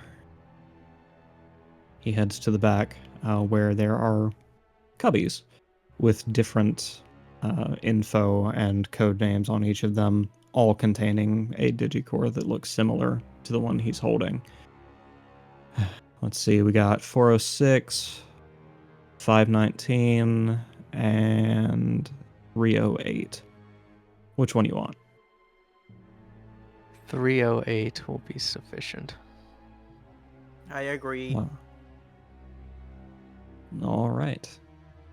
He slots in a sheet of paper containing the code name for the Betelgeumamon, as well as his species, his processing date, and finally locks the cubby. Now, Gatomon's going to hang on to this key for you. But anyone you've put on the visitors list can visit him at any time for any reason, but he'll have to be in a secured room for the physical visit. Understood. Do you have any questions of me at this time? No. Pyro shook his head no. Good. Ido has a question. He's asking how the Gatomon hasn't opened a rift.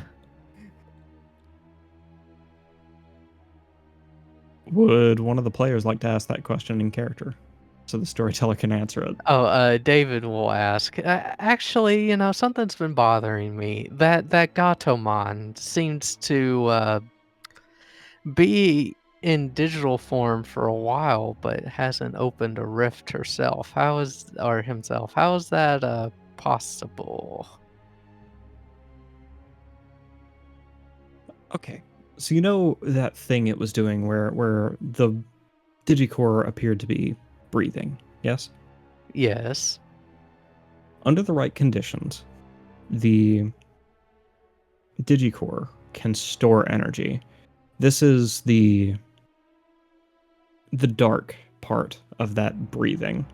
And during the bright part, it is releasing energy to keep the Digicore intact. If it ever loses energy entirely, the Digicore would merely fall apart, and I imagine you know what happens to the Digimon inside. Yes. However, under the right conditions, especially in extreme cold or underground darkness, there's a lot of ways it can happen. But we get into a loop where the dark part, the resting phase, just never ends. And it keeps building and building energy because for one reason or another, the Digicore doesn't need to release energy to keep itself intact. When this happens, and when there's such a buildup of this otherworld energy, it can cause a rift to form. Okay, I'm following you. Okay, yep. Of course, this doesn't usually happen on its own. It happens when the rest phase has been happening for a very long time and conditions change.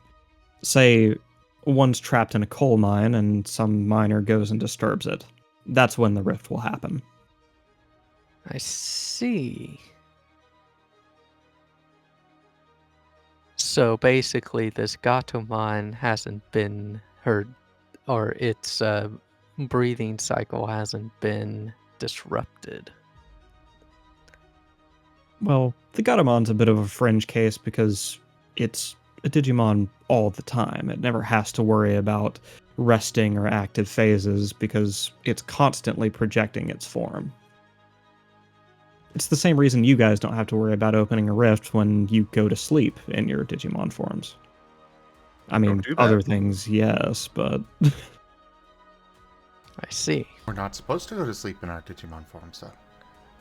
Mm-mm. Hiro just like tilts his head, but didn't say anything. Did that answer your question? I know I talked for a little while. For now, yeah, I think I understand. Hiro nods because he doesn't want him to repeat himself.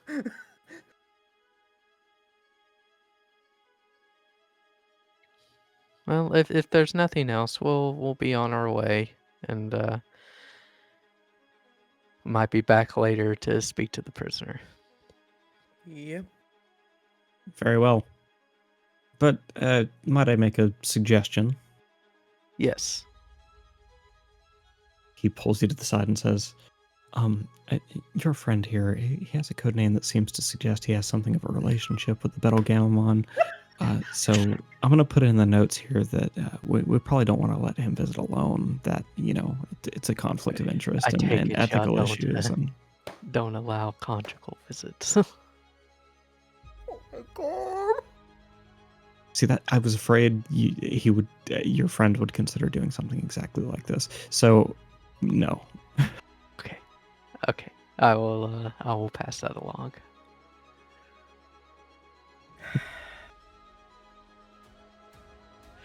David will return to Hiro and just clasp his shoulder and be like, "Well, let's go." Okay. Give a side eye to the guard and kind of wondered what just happened. Don't worry about it. Suffice it to say, you just can't visit the Betelgeumon alone.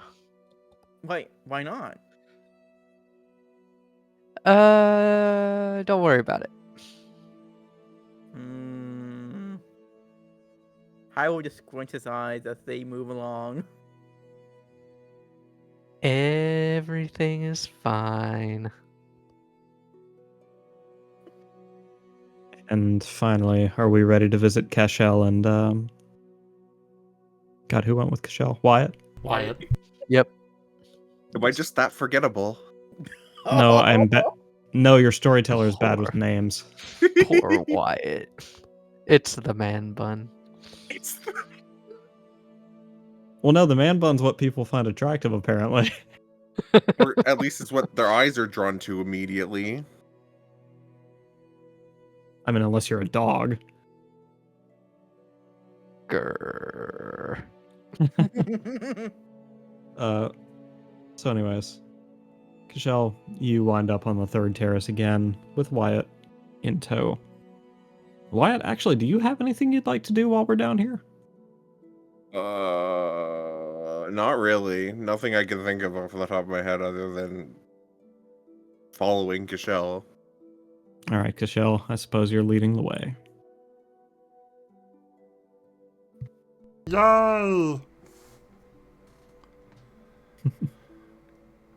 Oh boy. Oh boy.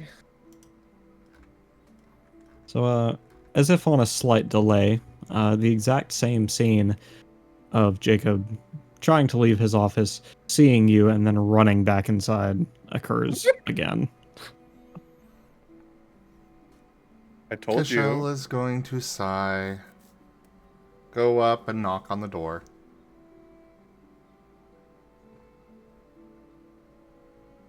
There's no pause at all between you knocking on the door and Jacob saying, "I'm not here." Interesting that apparently you are able to respond despite not being there. Go away. Listen, we got off on the wrong foot and I would like to apologize.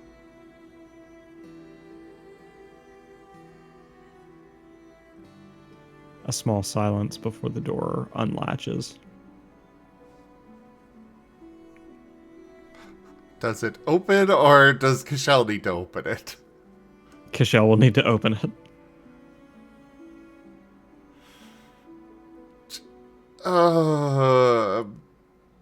You know what? I'm gonna make a Did I do it self-imposed instead? roll. No, What kind of hold roll? on. I'm making a self-imposed roll. Okay. All right. Yeah, I think inside would work for this.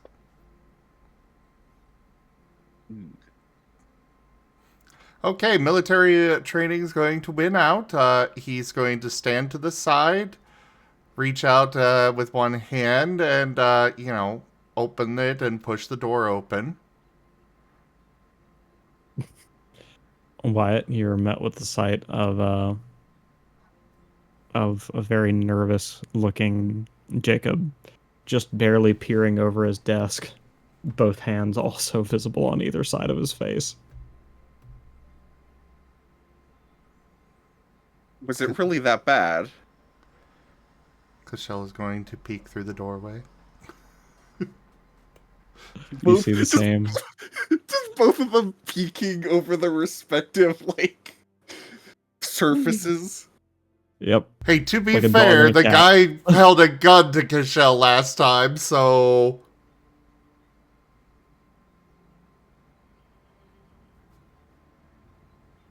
Wyatt just looks back and forth between Mr. Davis at the desk and Kashel at the door. Is this really necessary?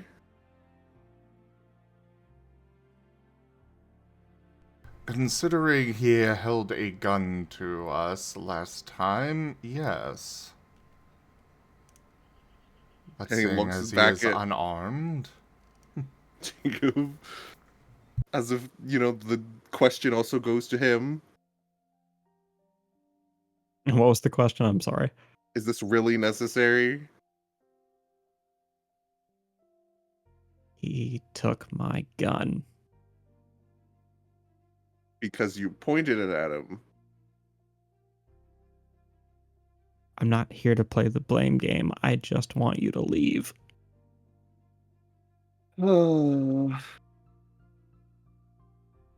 Kashel will step into the doorway.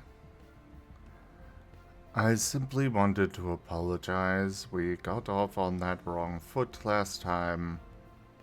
I do not want bad blood between us.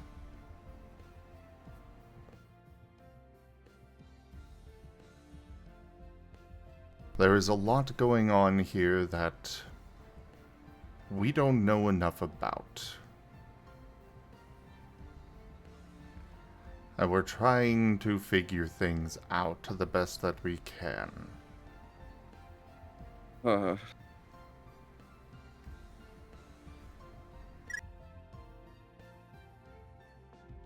So, what does that have to do with me?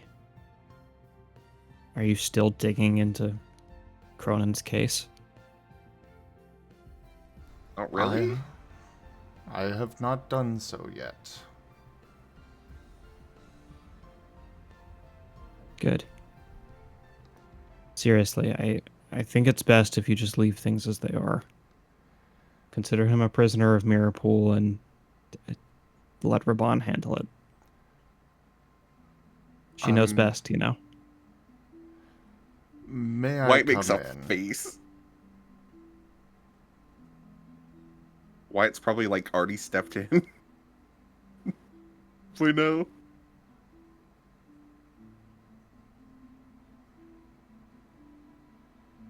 Okay. Well, What Kashel's did asked. Kashel yeah, I didn't asked hear if what he may Kashel come said. in. Sure. He's gonna step in and close the door behind him. Did you hear about the incident today that triggered the alarms? I've only heard whispers, just that you were involved somehow. Cronin's group was also involved.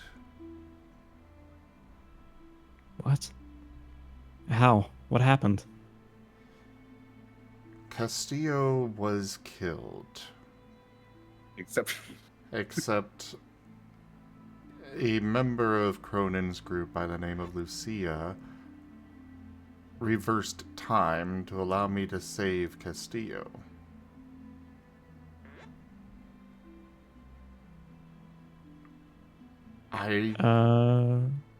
Would you like to roll perception?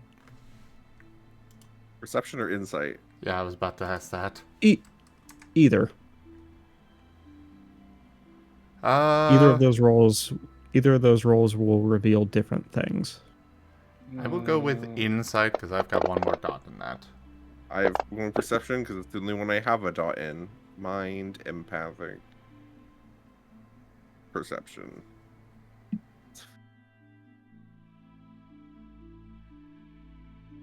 I have to get. I forgot to get the thing. The macro. There we go. I mean, you don't have to use it, it's just very convenient. It is super convenient.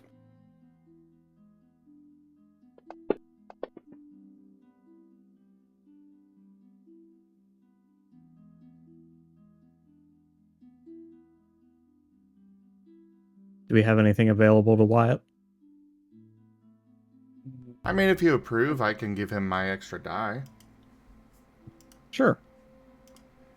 Go for it. Okay. 2 instead of 1. Okay. Cashel, you catch a look on Jacob's face, one of relief and surprise. Though the thought he's having finally crystallizes in Wyatt's gaze as he can very, very faintly see him mouth the words, "She's alive."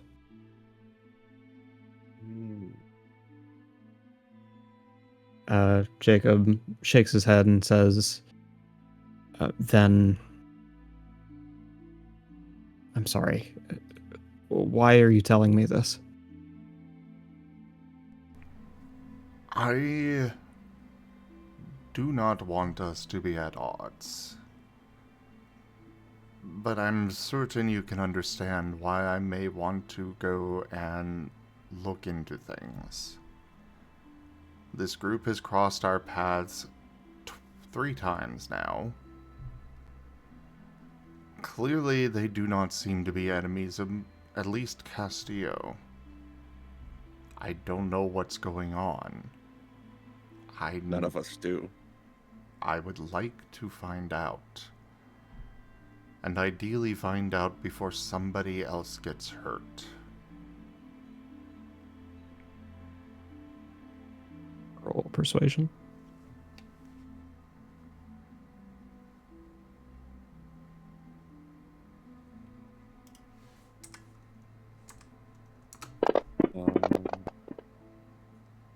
Oh, for the love of willpower. Da, da, da, da.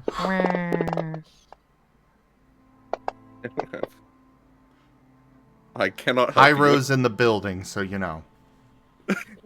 Excuse It keeps getting more outlandish every time. Well, let's Hyro's not still forget, alive, so you know. Rin was displeased that they canceled Wild Traditions yesterday, and it was affecting Zim's roles in piercing the veil. Ah! I'm okay. I'm okay. Any reason to blame Ren, huh? I mean, I will also point out, it is confirmed now that it was Ren stealing the blankets that got us all sick at MFF. Exam. Is that I have a confirmed? theory. It You- is you- confirmed we're not- because Ren did not steal the blankets at TFFs, and but I didn't catch anything from that. And I'm not sick either. I see. But isn't that anecdotal evidence? Well, the thing is that he was the only one with blankets at MFF. And he was the only one that didn't get sick. But correlation is not causation. Nope, this is truth. I have spoken. Yes, it's binary. It's cause and effect.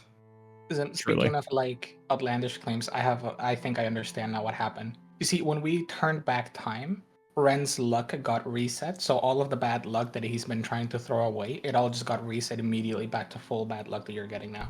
Oh, yeah, that That's makes it. sense. That's what Yeah, happened. Yeah. Oh Yep. my god. That's why I did the reset, in fact. I noticed you guys were having good luck. Ren's weakness is time travel.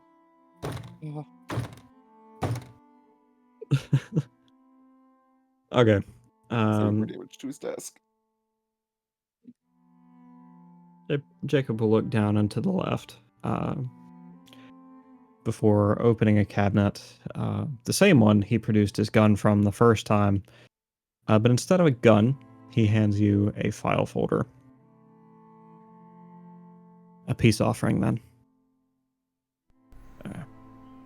Whatever you find, I want you to leave me out of the result as best you can. But this is all the information I have on them, who they are, and what their motivations have been. But I should warn you, we were never a perfect team. And they are loyal, but they're not beholden to each other. They have their own agendas, and they'll behave differently than one another. Just be aware of that if you seek them out.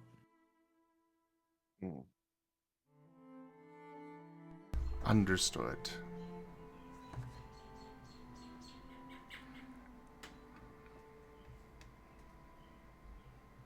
Whatever the past is here with Mirapole and yourself, I don't care. I would like to see us be friends, and perhaps even work together on a few things. I have many ideas for technology that I think your assistance would be invaluable for. I'd love to help, but I have another request for you in the meantime. He will nod. That gun you stole from me. It was a gift from someone really, really important. Someone who's quite displeased that he air quotes, lost it. If you haven't broken it, would you mind giving it back to me? Wyatt's just gonna pull up his phone and just message Sammy. Give Davis his gun back when you can. And just leave it at that. I will see that Sammy returns it to you. If you would like, I can also give you some proper training in it.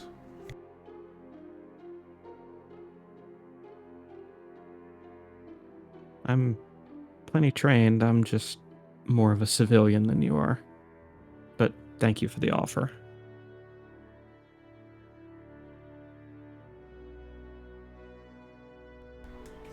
Well, on that note, I hope you have a good rest of your day. I think that's all that I really have to say.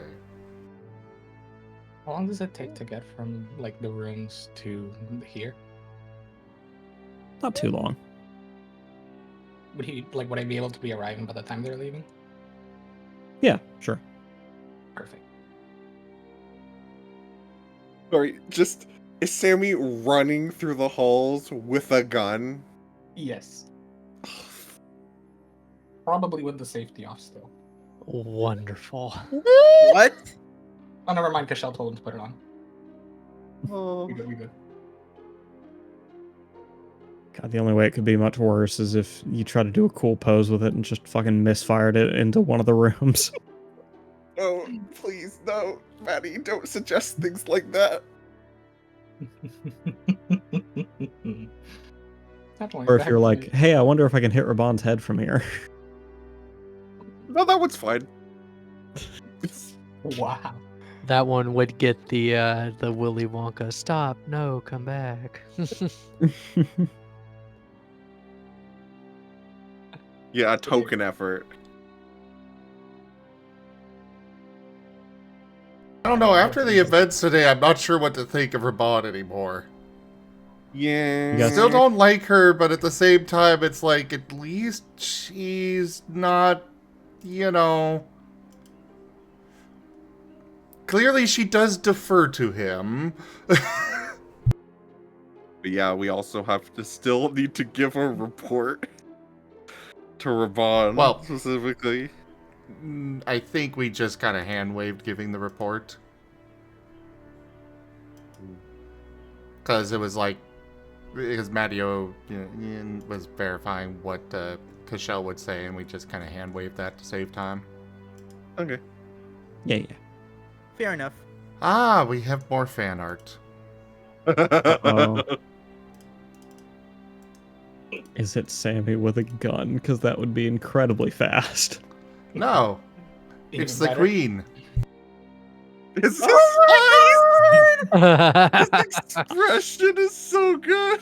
He's just think I so s- done. I think I saw this as a work in progress.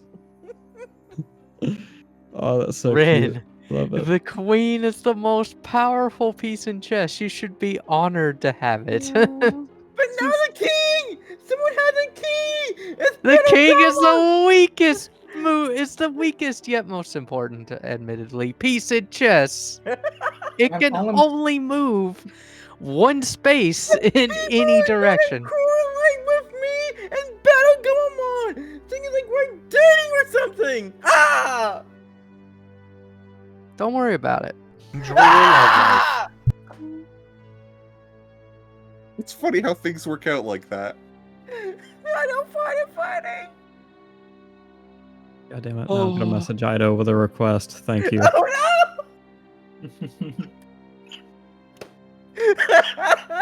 no! Just remember, Rin, that's on you. Why is it on me? What did I do? You're the one that gave him the idea. On the tree. What? How? How would I was given the idea? You spoke it into existence. Yep. Ah!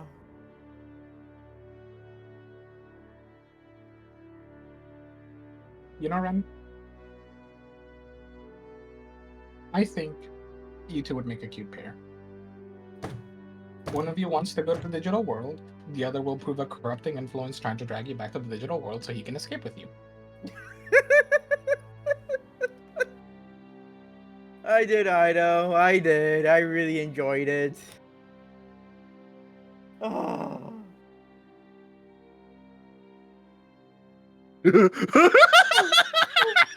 Oh my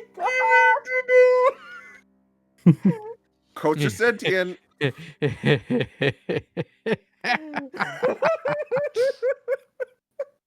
Anyway.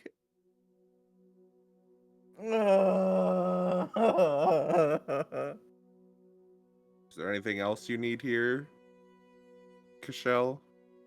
Well, from the sounds of it, Kashel is about to step out when suddenly Sammy waving a gun around runs into him.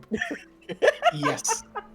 If you're gonna step out of the room, you're basically just gonna bump into Sammy and he's gonna be holding the gun, just be like, I brought it, sorry, I took the stairs. Okay. Here. Up into gun. Cashel will just take the gun from Sammy and hold it out to Jacob. Jacob will lay his hands out in front of you, not grabbing for it, just so you can kind of place it with him. He'll set it down. And then he'll pick it up and begin examining the foremost iron sights, rubbing his thumb over one of the etched-in designs before saying, "Thanks." You're welcome. I didn't really want to keep it. I felt bad keeping it from you and your partner.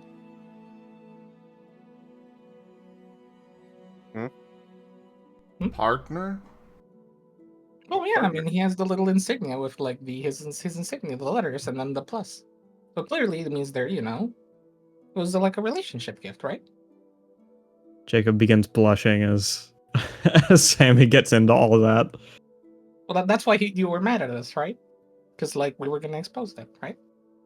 Well, not that we will. It's just that's kind of what I thought. Oh. Yeah, it's a relationship, just like king and queen. Exactly, yeah. Jacob will look at you like,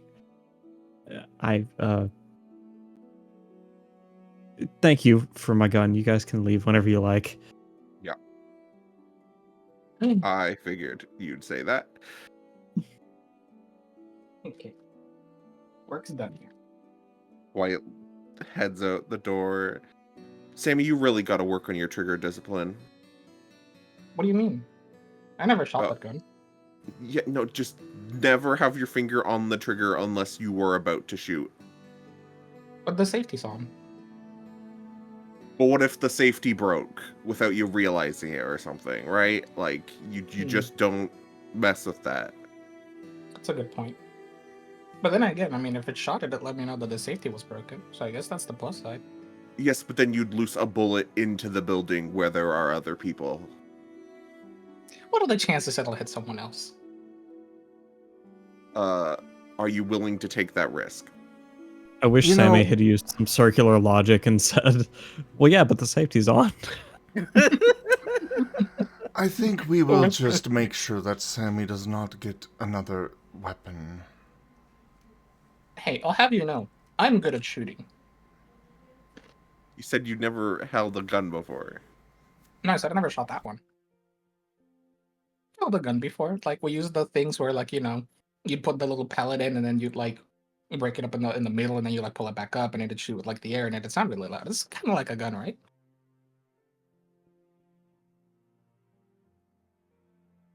Wyatt just looks at Cashel, just deadpan. Definitely never getting the gun again. Well, next time I'm gonna buy a gun and show you guys. What have we done? Oh yeah, I was able to take the elevator. I don't want to take them anyway, but oh my goodness. Oh, wait. I'm free. You're free! Yeah. Never again do I have to worry about that stinky, stupid clown and his bad game show. Oh. I'm gonna accept that, Botch. Cashel is just roughly like reaching towards Sammy's pocket to take his card. You're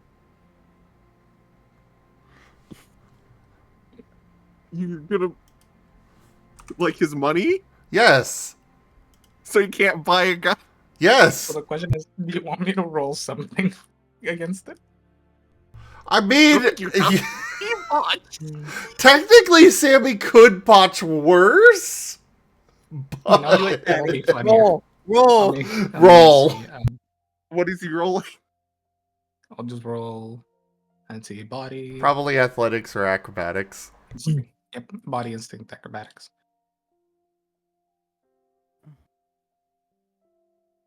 I like to imagine that was yeah, never mind. Oops, all ones.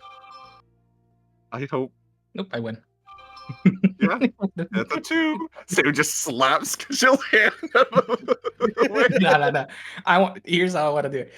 Kashel's reaching, and Sammy just does a little twist when he says, "I'm free," just like dramatically, and just Kashel slams into the wall or falls to the ground. He just doesn't notice.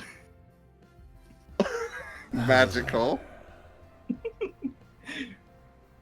Huh? Are you okay, Kashel? Did you trip? Yes, we'll go with that. Well, you shouldn't do that. I'll take that under advisement. Of course. Happy to offer advice. What's somewhere between face palming and trying not to laugh? And he's gonna help Kashel up. I forget. Do you guys have communicators yet? Nope. We have phones. We have, normal phones. Mm-hmm. Okay. In that case, everyone who has a phone at this time will be receiving a string of 3 texts from an unknown number. Oh no. Uh-uh. What does it say? Interesting. What did he say? Oh wait, do we all like pull out our phones at the same time and then suddenly that's concerning? Because why But did all we're three? all in different parts of the building, so Well, it's it's not like- yeah. David and Hyro both get a message at the same time, and then Kashel, Sammy, and Wyatt all get a message at the same time. And that's True. weird. Wyatt will Dear- Dear Agent, I apologize for reaching out to you in this way, but given that you do not have communicators yet, I thought this was the best way to contact you. Please gather in my office for an urgent meeting. Miss Raban. Oh god, oh boy. Oh. David will just hang his head. It's like, oh, we gotta go to her office. You think she's about to chew us out? Well, that's just down the hallway from us right now. Yep. So Is yeah, it just late? walk down to her office. Mm-hmm. Yeah. I will turn to Hyro and be like, "Oh, Queen, can you stop daydreaming about your boyfriend for a second? We gotta go to Raban's office." He's not my boyfriend. When did I just wait? Oh god. As Hyro rolls a small frustration noise when as he walks to friggin' Raban's office. Please mention this in front of Sammy. Please do not. Ren already Pyro already gets enough like All right. teasing. I won't. But I will have to tell Kashel that Hyro cannot visit the prisoner alone. So he might have to find out why. I mean, Hyro still don't understand why. David does, don't worry.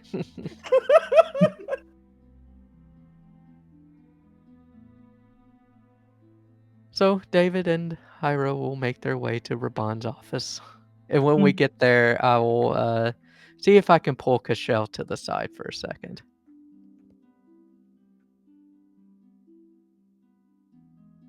All right.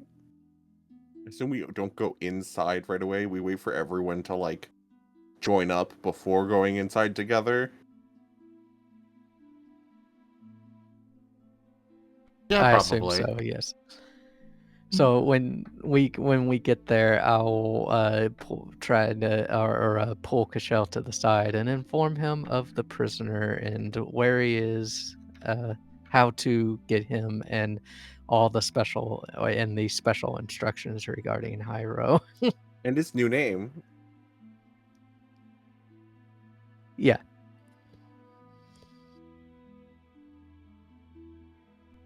Understood. Probably a good idea. Yeah. So He does seem to be a little too enthused about these otherworld forms. Haru is still confused as to why he can't. Yeah, no, he's just over with Sammy and Wyatt. Yep. Is I he would explaining also what happened in the suggest- prison? We keep that little tidbit to ourselves. I think Hyro's had enough ridicule about it. Probably a good idea.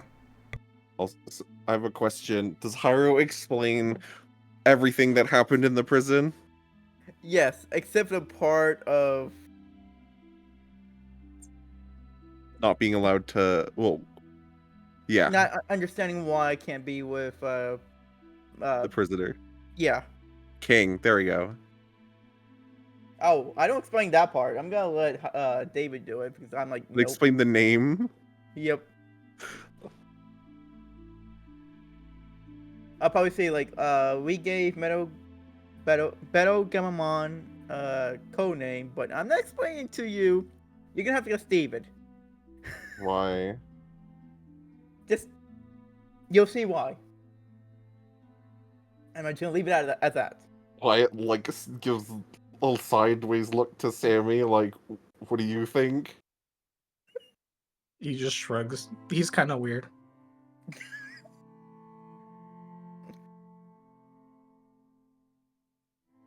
I mean, So probably about this time is when David and Cashel would be rejoining the group.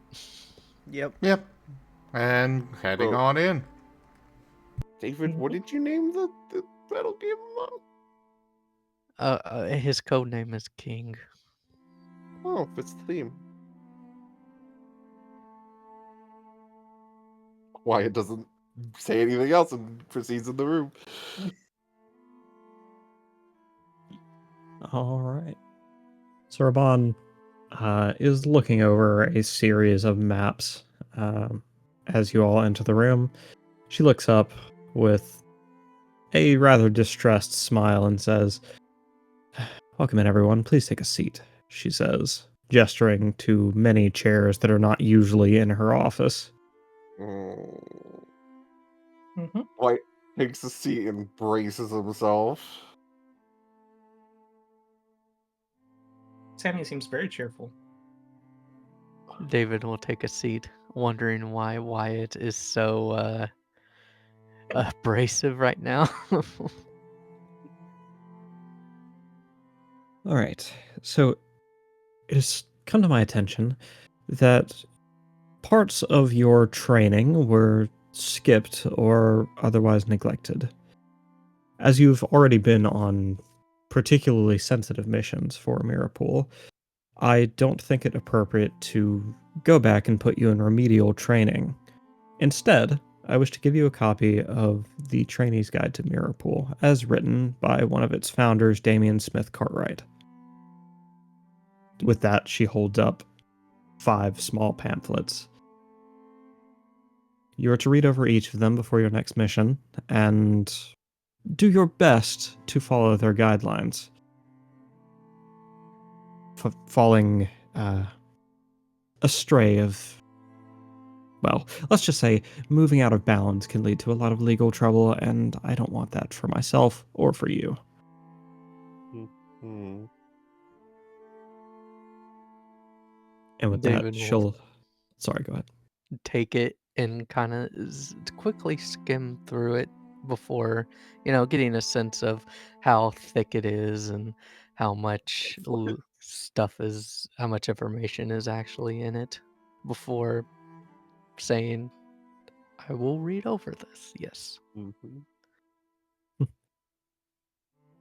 That's most wonderful. Now, the bad news. I need you to read it quite expediently, because another urgent mission has come through, and I believe yours is the only crew that's going to be available for it. No breaks, huh? Not Wyatt this asks, time. like, half Ugh. kidding, half like, David man, this has been a couple in a row. will shoulder bump Wyatt and be like, that's what happens when we're the only ship in the quadrant.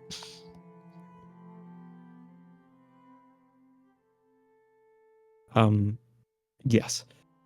Anyways, allow me to forward you your payment for your last mission. Thank you, Kashel, for offering me the report, she says, keying things into her computer. Absolutely. Once she's done, she produces a little pin pad for someone to sign their name to the mission statement, basically verifying that these are the details of the mission as presented.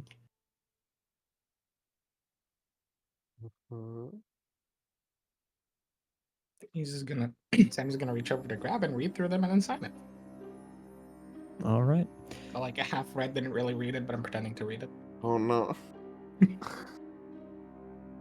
The mission indicates that you did, in fact, apprehend a potentially hostile Digimon, that you returned to the other world and closed the rift that it originated from. However, a checkbox next to pillar objectives reads, failed to find and report the cause of the rift. It would seem this is the only major part of the mission that you failed. That said, you still get a hefty payout of 1,500 credits.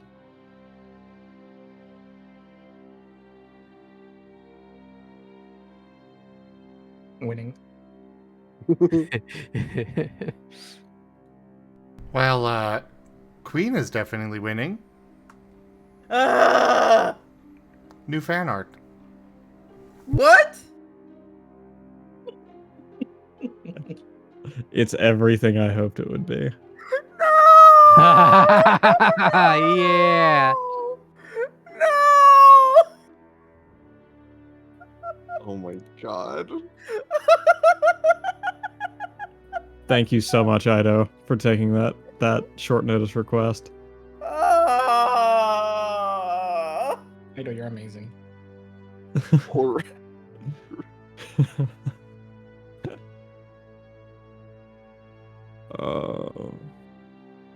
How much could we accept as a tip goal to make this canon? No. Or rather, not to make it just canon, of course. Sammy still needs, or not Sammy, fucking Hyro still needs to consent, But make to him make have the the Battle hots. Gamelon interested. Yeah, I could do another $50. bet. Oh no. If it doesn't get completed today, we can make it next week or next session's goal. But I'll set that up now. Thank you. Before we go much Garu? further, Ren, are you okay with this? Yes, I am actually okay with this. Okay, good. But still, Ren's come not. on! Look, you asked the question, and we're just watching Ren stare at the little note that I drew, and it's just like, God, I wish. Look at that Battle Gamelon.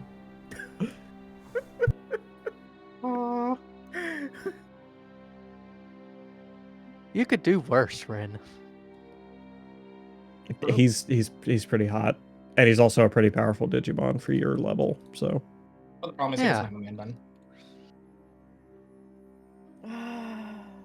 Look, if we can have him as a friend, that means we're less likely for him to stab us in the back later. Look, you're actually not just right. But think about it, right? We would have an entire party of chess pieces. We could joke that we're playing chess and the enemy's playing checkers. Actually, we're still missing the knight. Don't worry about it. It's useless.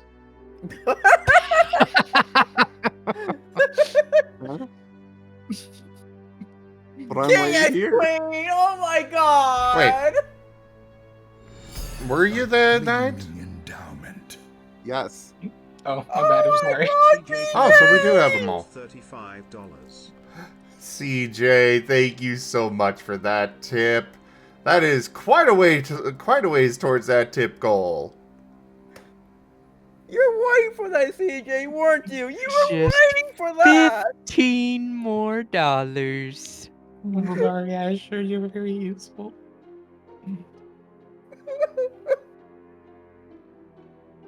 Master, can I just hide again? In the middle of session, A Ren. generous bestowal. Oh. Ooh. Just T_Garu $5 tipped more $10, dollars. A small donation from a place of love, so that I can use it for evil influence Master, can later I sacred hide? crimes. You've been spending enough time hiding away from me this week.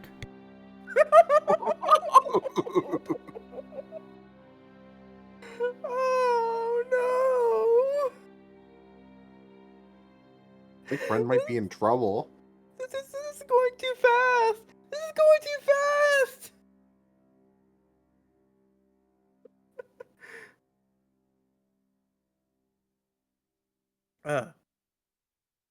And there it goes. This There it is is. the dankest dungeon. It's like everybody knew it! Everybody knew it! Everybody was just waiting! Companion. Everybody was waiting! Yeah, I wasn't gonna say anything until we completed it because I knew it was happening and I knew it was happening fast. I mean, If it wasn't Ren, Demon, it was gonna be me. I just had to open up the window. I mean, Ren, think about this. People are spending so much money on you. Yeah, you're gonna have yourself a companion. Granted, he'll probably be, de-digivolved back to a Gamomon, but you know.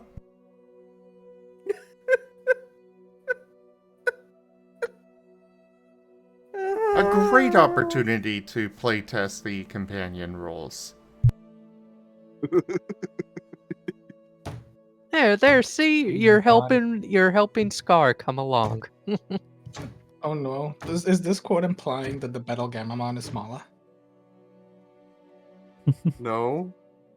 I'm No. scared. No. So, So anyways, I'm- 1500 you said? Yeah, 1,500. Okay. yeah. Thank you all for participating in that. That's gotta be my fastest tip goal finish ever. Yes. It was like Um, 5 minutes. Yeah, apart from, Toshime instantly filling the tip goal, that is probably the fastest tip goal fill in the history. You did this, Ido. Anyway, Raban speaks up and says, "Your next mission, should you choose to accept it, which you will, How bad could it be? Of course we will.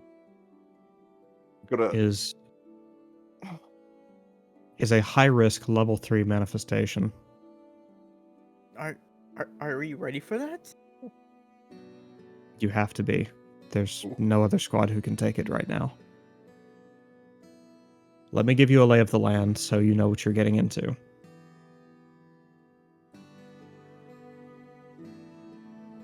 At approximately 0500 hours this morning, before you guys arrived back to headquarters, we received reports that some of our contacts in Israel were suffering power outages at our equivalent of an international army base. You know, people who know about our trade and, while not particularly affiliated, ensure that we can move smoothly through Israel. Anyways, we received reports of power outages that were unusual in pattern and frequency. At 0600 hours, we had reports of missing people and people acting strangely. At 0730, everything went dark.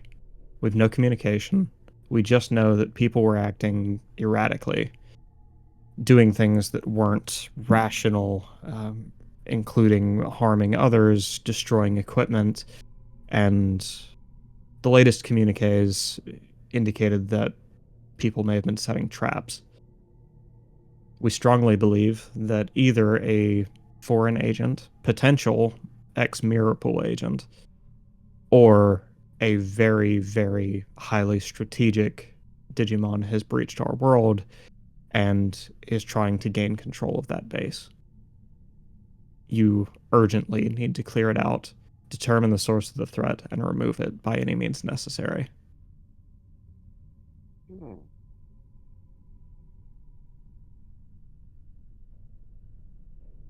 What if it were, like, say, hypothetically, a really, really strong Digimon that we can't really handle?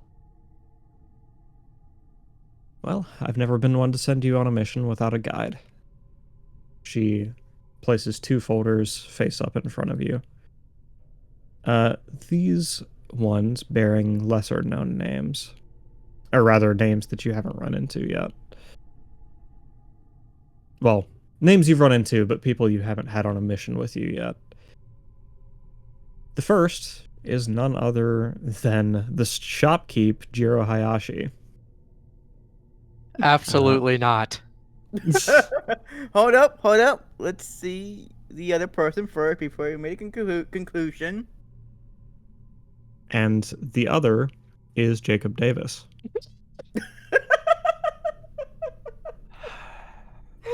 That's funny. I'm I just had a saying, you know.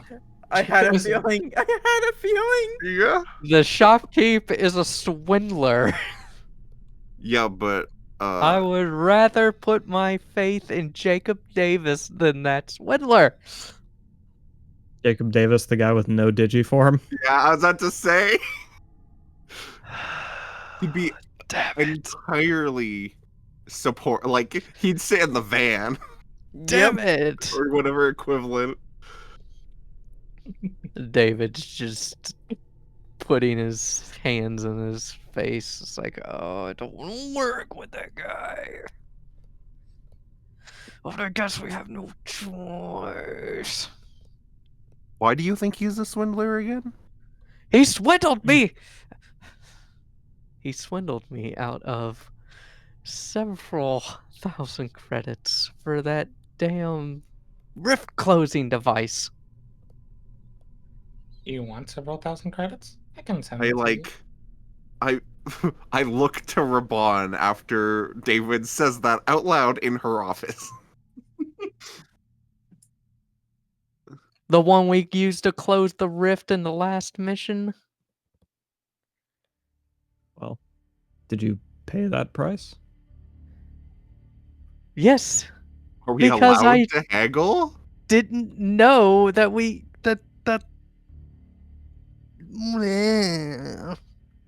Well, then it sounds like your fault. Get good, scrub.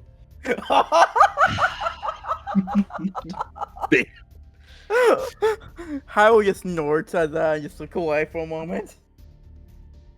Okay, so he Exactly. can set whatever price you want, and it's up to us to fight him on it.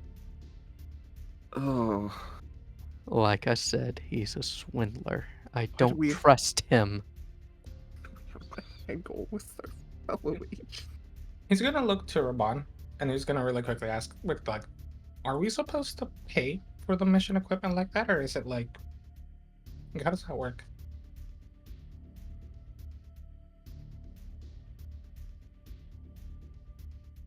If you're talking about specific equipment required for a mission, such as siege enders, sorry, then no. If it is required for a mission, it is a requirement, and you cannot be denied it for refusing to pay. David smashes his fist against his leg. I am going to punch that guy right in the face. Might be a wise idea not to openly threaten a member of the staff in front of our commanding officer. Oh, I'm not your commanding officer. I'm just a contract broker. For now. Raban's not She the says, CEO? "Wait." She's winking in the direction of the person who wants to punch Jiro. In that case, go ahead. I take Good. I take it you'll be taking Mr. Hayashi as your companion for this mission. Much begrudgingly. That was a good idea. I don't see what could go wrong. Very well. I'll get word to him immediately. As soon as you all are Hyro- rested... Oh, sorry, go ahead. Hyro's gonna look at Sam like, please stop saying those words. Please. Stop saying things like that. You But know, if everything has gone well so far. yeah, no, but if not for because it does anything, just because we asked you to. I think you're being weird. Well, despite us being weird, would you not do it? Yeah. I'll try. Carry on, Raban. Thank you. It's fun, yeah. I'll send word to him straight away. As soon as you all are rested and fed and equipped, please head to Crane and deploy as soon as possible.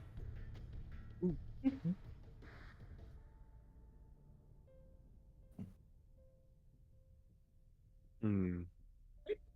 Let's get ready. He's gonna Yep. like quickly like jump up from the chair and be like, "All right, let's go."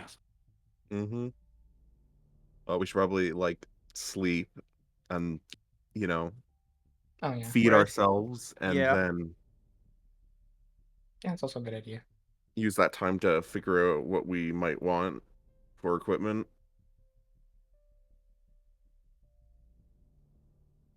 Hmm. Guess we should eat first.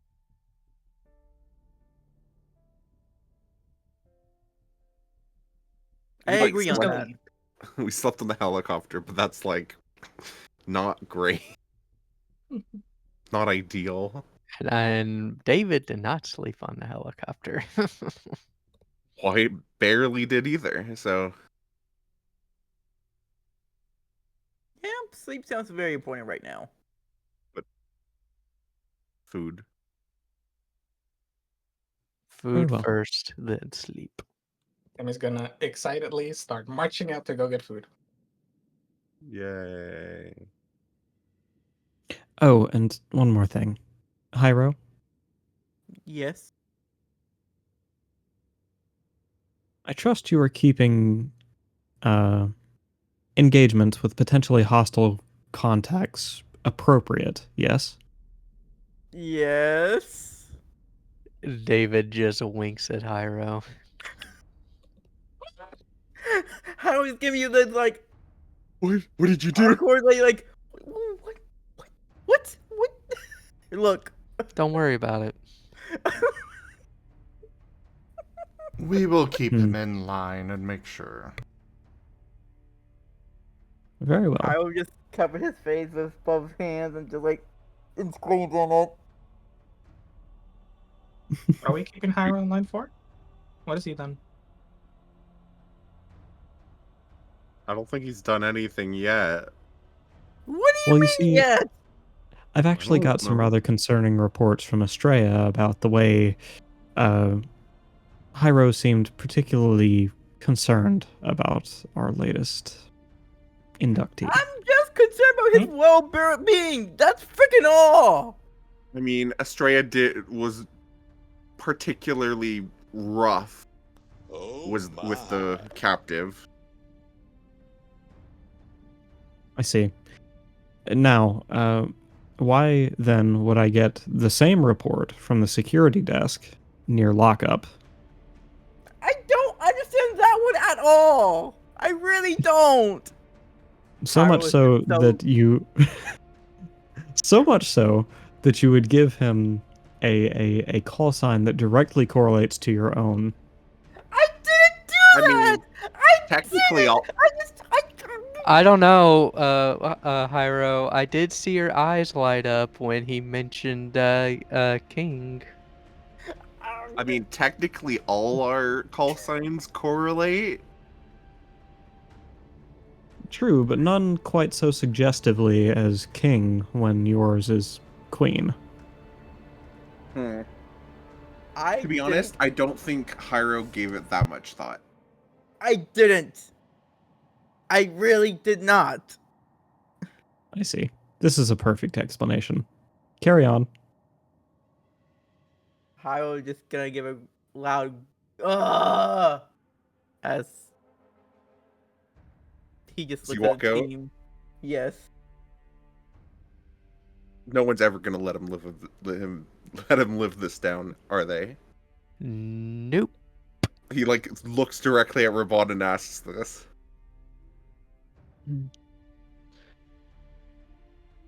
Oh, I've no need to. I've no want to bully the poor child. I just want to make sure he's not developing emotional or other attachments to our potential enemies. Fair. Do you think anyone else is going to let him live this down? Oh, of course not. Nope. Oh. Poor guy. I'm sure Wyatt. Castillo will have even heard about it by the end of the day. Wyatt leaves. Just shaking his head and holding back a laugh. As you leave, Sammy's gonna momentarily catch up. He's just gonna go, hey, I don't really understand. What did Hyro do? I think we named the Battlegamamon King, right? Uh-huh. And Hyro's call sign is Queen, right? Uh-huh. And a king and queen are usually in a relationship, correct? Not in chess. Did chess have marriage dynamics? Is there a chess RPG? Not everyone is going to take the call signs in the Intended. context of chess. In the intended context. Oh my gosh, are they together? No way. Oh No, I honestly, Sammy, I don't think so. I mean, But it's you're just right. an It makes, unfortunate coincidence, and no one is ever gonna let him live it down. no. I think you're like onto something. Like, did you see the way he did care for that Battlegamamon? You know, To be fair, I also did similar things, but that's just because I felt bad for them. so you have Oh my the god, hot are you too? third wheeling? Is it a love triangle? No. Oh, I can't wait to tell Australia about this. No. First of all, do not tell Australia anything about King. We do not need her doing terrible things to him again. Maybe she'll be nicer to him if she knows that you're with him. Sammy. But I'm not. Don't worry, your Sammy? secret's safe with us. If you mention anything about King to Estrella, it'll be the last words uttered out of your mouth. Oh Yeah. my gosh, it's a love rectangle. Sammy, I think you are letting your imagination run a little wild. Too wild. Am I going to have to inform the ethics committee about questionable dynamics No. between? Besides, I'm pretty sure King hates my guts right now because I had to be the one to restrain him while he was destabilized. Look, don't worry. If they do anything unethical, you can get all the gossip from me. I'll tell you everything. It'll be great.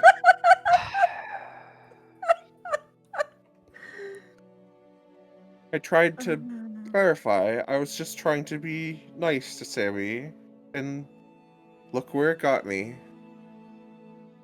Fine, your secret's safe with me. I won't tell Australia if you do something with the Battlegamamon. I'm not going to do anything with the Battlegamamon. He winks at you.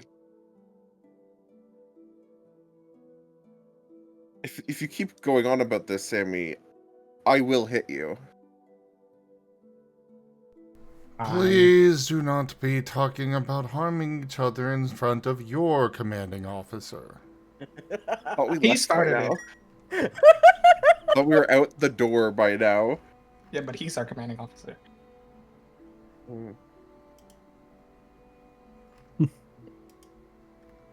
So what's our next move, team? Food. Food. The dining hall. The mess hall. All right.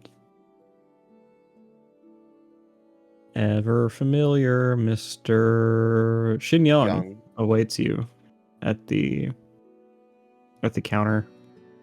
What time is it? It is about noon.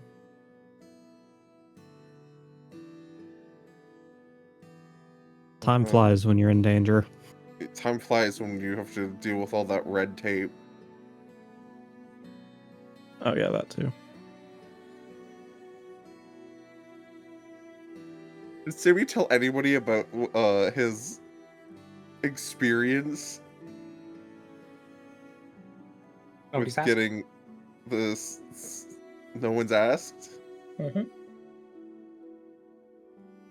Feel pretty cute. I probably will once we sit down, but what's for lunch, Maddie? Well, today you guys have arrived just in time for the buffet. So today's buffet is a wonderful, rich selection of Mediterranean foods, some very exotic spices, fruits, and vegetables on full display. And of course, there's always the hamburger bar for picky eaters. Well, heck yeah. I love paella. Paella. That's two else. Yeah, and it's not English. Exactly.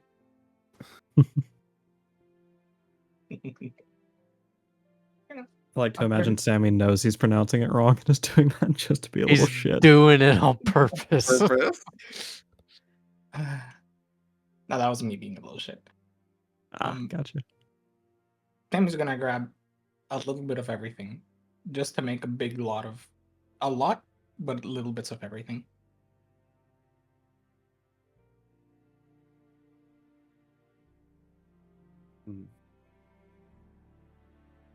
Are kebabs Mediterranean? And I mean like the pita with the stuff inside. I think so. Yeah, no. Get that. David's gonna grab a burger from the burger bar. Hyro will grab the seafood section of this. Shin Young looks almost upset at you for going to the hamburger bar. David will give an apologetic look to Shinyan.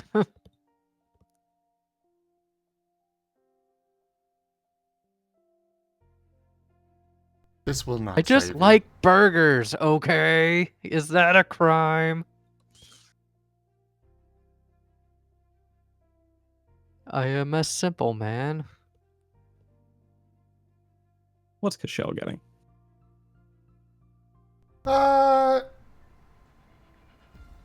No idea in particular, but he is going for the main, food. Gotcha. All right. Once everyone's sat down with their meal, you're free to dig in. While you were doing so, though, an interested third party arrives, sitting down next to whoever the odd side of the table is. Let's say there's 5 of us, so one side should have 2 people, right? Roll a d5 or d6. See who it is. Kashal will sit gonna on say the this. two-person side with Hyro. Okay. Well, in that case. Sorry. In that case, this concerned third party will sit down next to Hyro. Enoch offers a big grin. Uh-oh. Oh no! Hi, Nook. Hi, Nook. What's with the what's with the smile? Your mission, good? No, except I for think- them. I think good is subjective, and like it's bad in the sense that it's not going great and things aren't going great where we're going. I believe last Nook was asking mission? about the last one. And yes, it did go well. And he will translate for Anook. Oh, well, All for right. you. Mhm. Now that we got a dedicated translator. Thank you, Michelle. I'm glad. I'm happy to see their rookies getting along just fine.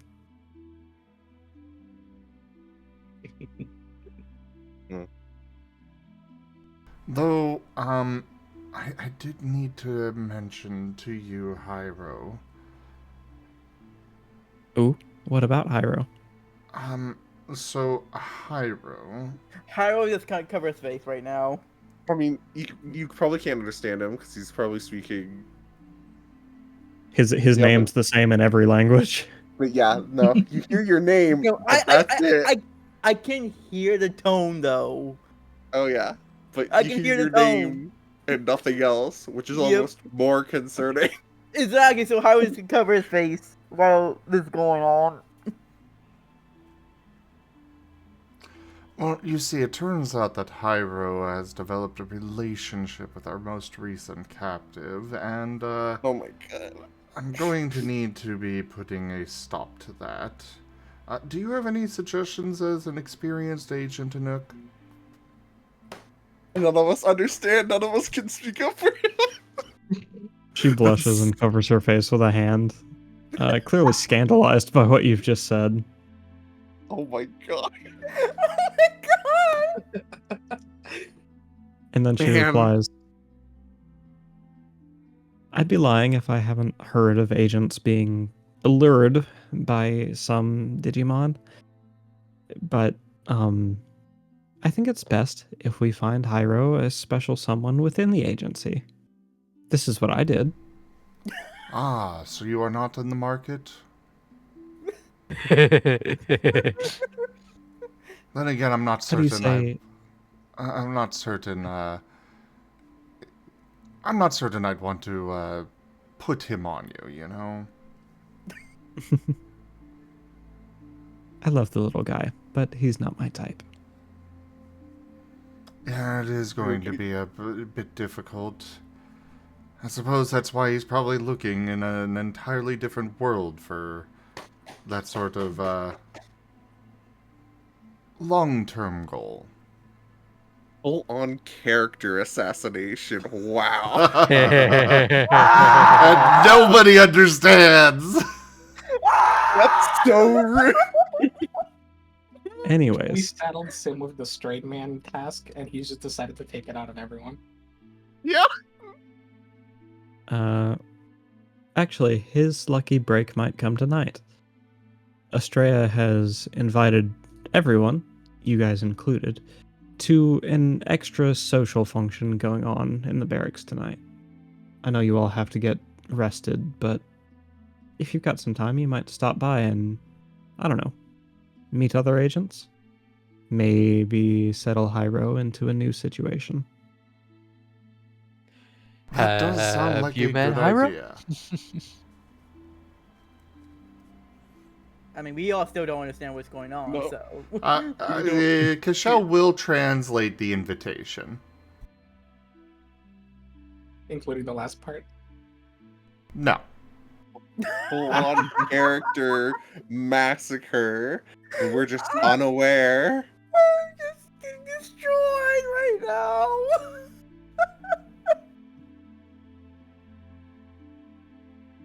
Yeah, that sounds fun. I mean, it sounds alright, I guess. I'm down to party. And in the event that your Hyro has other tastes, I hear David Burrow's also looking for an arrangement. Oh, who is that? Again, You may remember him as... Sorry, go ahead. I was just clarifying, not translated.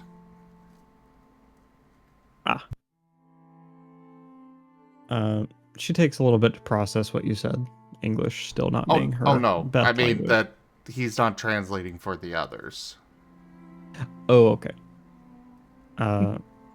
She'll say, you may remember him as the bookkeeper. If you've gotten anything from the library or from the document lockup, you probably got it through him. Wasn't the guy like ancient? Maybe we're thinking of different people. He is Oh no, an I'm active asking agent. out of character. Oh, maybe he was, but that may have been me getting my wires crossed. David Burrow is 26. Oh, okay. Yeah. Understood. I will see about what is the blind date?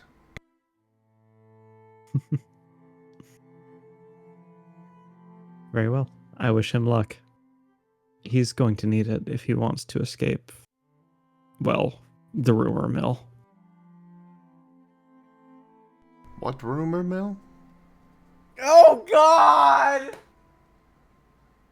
She giggles and says, well, let's just say I had already heard a version of the story you just told me, but Oh. a majority of the recruits think it's much more involved than it is. Ah, I see. I thought you were referring to David having a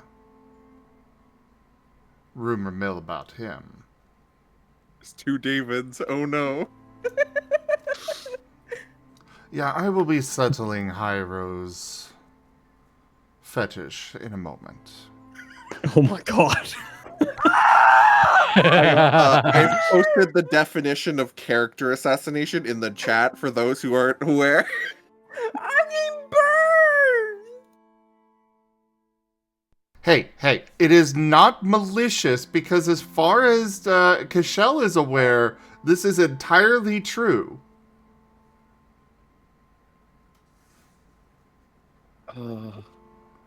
Malicious doesn't mean that he would have to be purposely, misleading people about Hyro. Knowingly misleading them.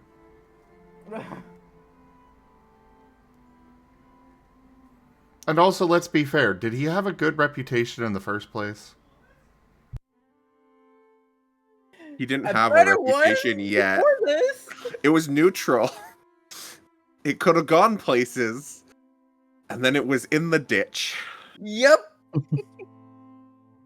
Hey, some of the best stuff happens in a ditch. Oh my God. Oh, like the things Hyro did with Gamomon.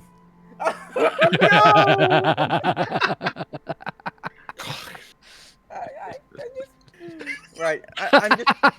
If Hyro ever gets his nude out, he's just gonna hide. He's just gonna hide forever. Get into Digimon and just fade into the darkness.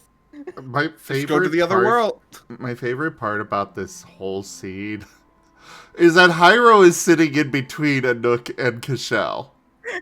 And has no idea what they're saying. Except that we keep saying, Hyro, Hyro, Hyro, Hyro, Hyro. Hyro. So while that's going on, Hyro's just having his face cover up. His face cover up his hands. I'm like, oh God, what are they talking about? What are they talking about? I feel for poor David, who definitely heard his name and doesn't know they're talking about a different person. Oh yeah!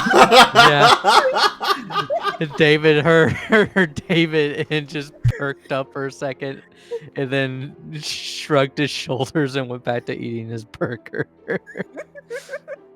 Also, this character assassination is malicious on your part, Sam.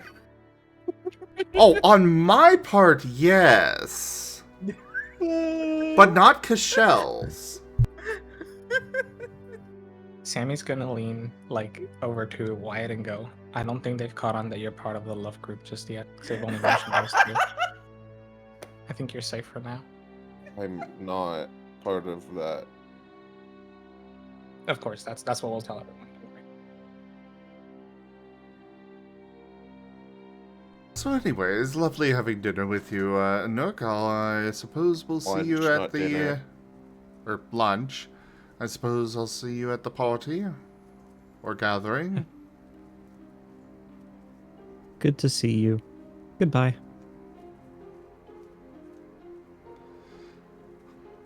And he'll So wait what was all for that about? Nook to leave and then be like, okay, so good news, Hyro. What's the news? And also bad news.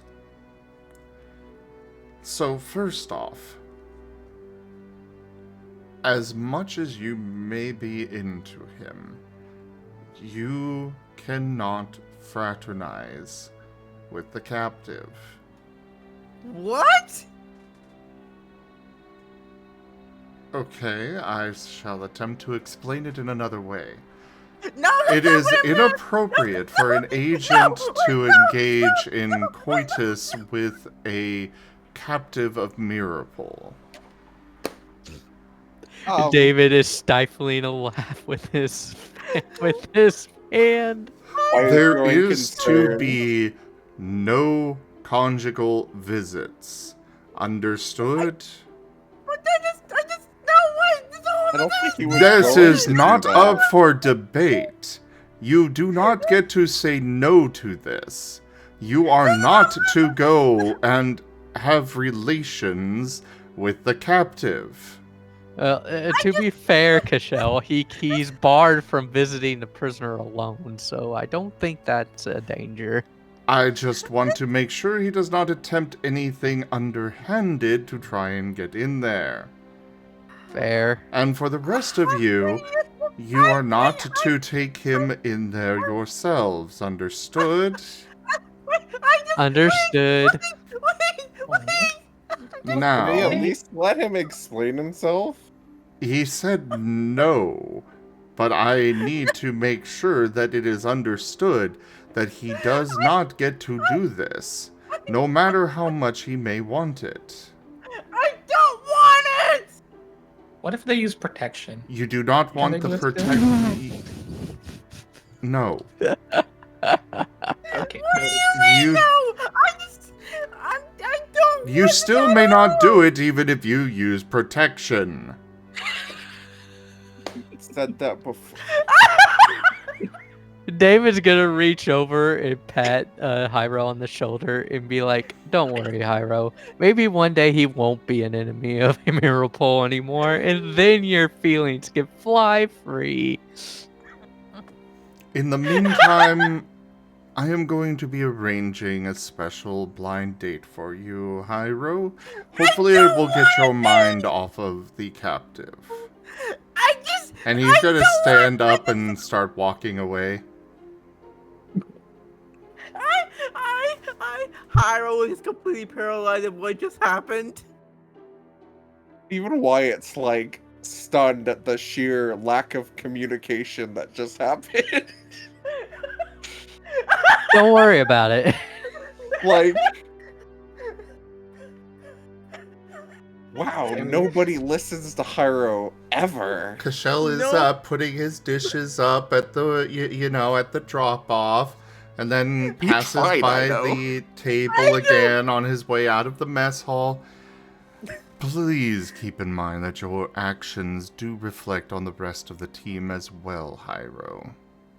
I'm not into the captive! The entire cafeteria hears that. Yeah, basically. Yeah, so Now the many people just telephone lifted game their heads. is in play now, and it's gonna get back around It's gone. that Hyro's super into the captain. No. I can't breathe! This is. I don't think Wyatt likes this. I don't think he So- likes this at all. So many people lifted their heads and looked in the direction of the party after that scream. I don't know if I like. Oh, poor Hyro. Instant character assassination.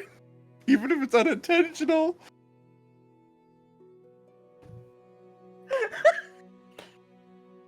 Oh, and it was in one of those, like, when you're in a crowded space and there's a dip in the conversation around you, so whatever you're saying is just super loud compared to everything else. Oh, it was one of those too. Poor guy. Everything is just quiet and everyone's looking at Hyro. Hyro is just going to get up, clean his food out, and just walk out.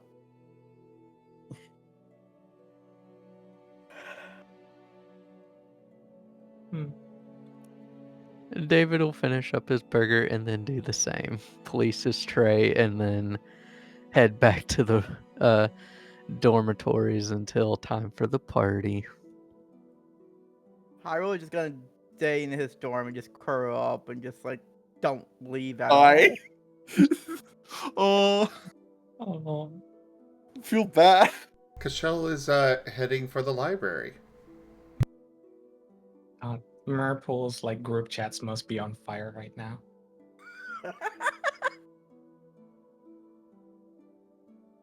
Yeah, it's gonna finish eating and head to train a bit in the meantime. I think Wyatt's gonna go check on Hyro.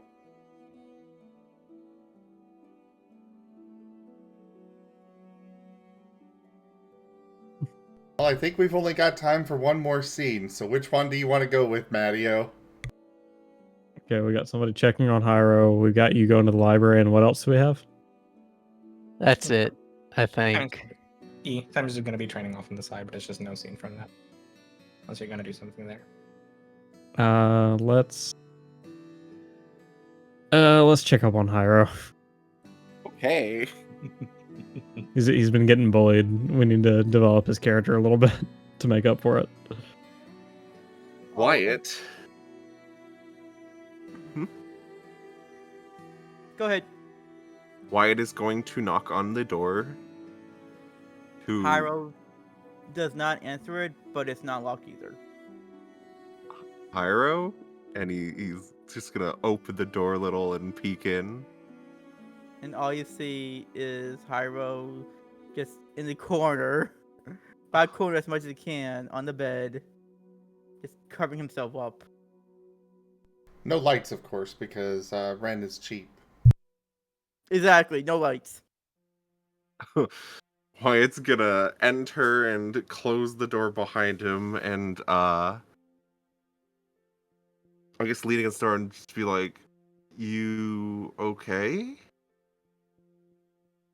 You hear shuffles of the sheets as you hear muffled no.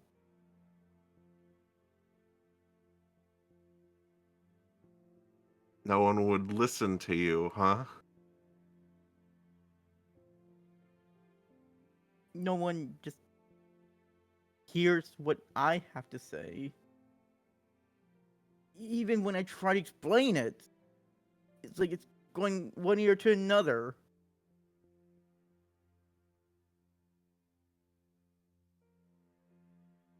And you hear more Okay. shuffling of the sheets again. Okay, well, it's just us right now, so you can explain to me what the deal is with this. Haro will still have a sheets covering him, so this is all muffled. I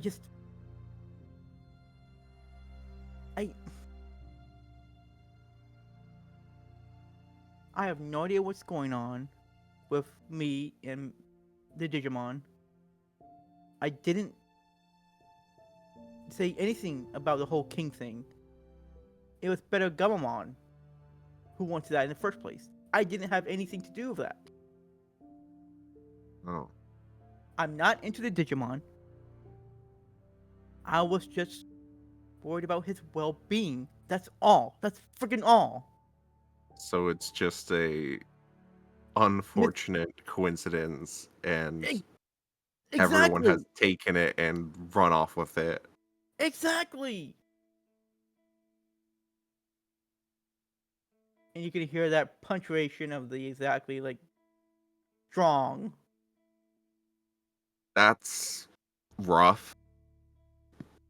You think? As Haru starts to uncover himself slowly. I mean, it's going to be very difficult to convince everyone. I really have no idea what to do about this. I really don't. I can try to help.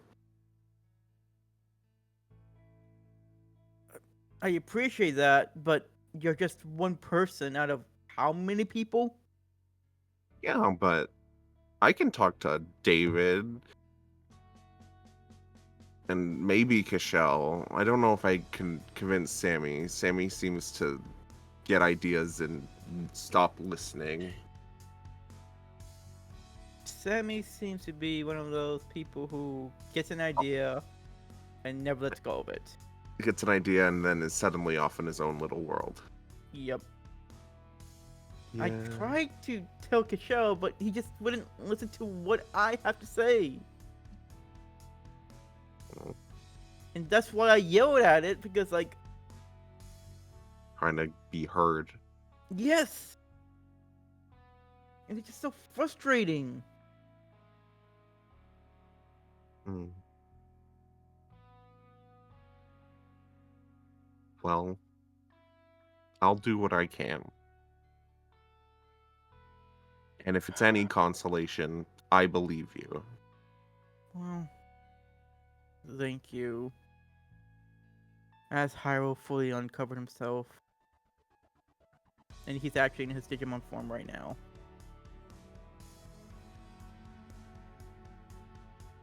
Yeah, but it's pitch black in there, so... Yeah, but still. Still the outline. Yeah. In a pitch black room? I doubt it's actually, like, there's probably a light, small one somewhere. There'd be ambient light coming in through the door, enough to where you would see a silhouette. Yeah. Considering that light in the hallway is probably on 24/7, I would hope that they have it set so they, you know, properly set up so that you're not getting light under the door. But I mean, yeah. Wyatt did open the door. Did he close it? He did close it. Yeah. I did close it because I didn't want, someone else hearing and misunderstanding.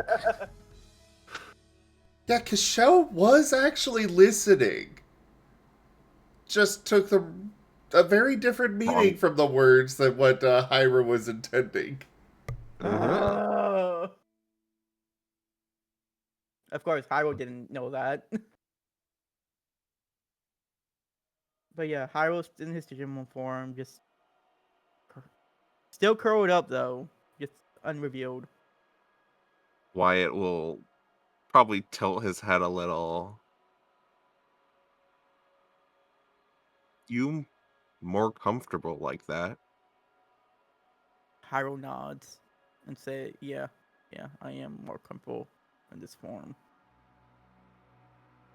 Fair enough. But I guess we should. What's our next stop again? Probably the gathering, but that's in a few hours. Well, I think I'll be alright now. Okay. Thank you though. Thank you for checking on me. I really do appreciate it. No problem. We're a team, so you might as well look out for each other. Don't say that to Cashel. I think he does look out for us in his own way. He is literally going out to get you love. What the hell? Yeah, exactly. That's why it's in his own way, even if he's not even if he's mistaken in some ways. You know it's gonna end up horrible, right? Oh, it's going to be a travesty. Yeah. But I guess all I can tell you is to try to keep your chin up. That's all I can do. And hope I can somehow just convince or dissuade the rumors. I mean, if nothing else, to try not to let them get to you. But I understand that only goes so far. Hyro just sighs and just shakes his head for a bit. Yeah. I just have to hope for the best right now. Yeah. What you gonna do now? Not sure. Might go for a run. I think I'm just gonna stay here until we need to go, if that's alright with you. I'll be okay. I'll be okay. I still Yeah. think I need some time alone. But yeah, if you going forward, if you need to talk about anything, I'm around. I'll keep that in mind. Thank you. You're welcome. See you later. And Bye. Wyatt will leave. With the door closed, I hope. Yep. Oh yeah, closing the door.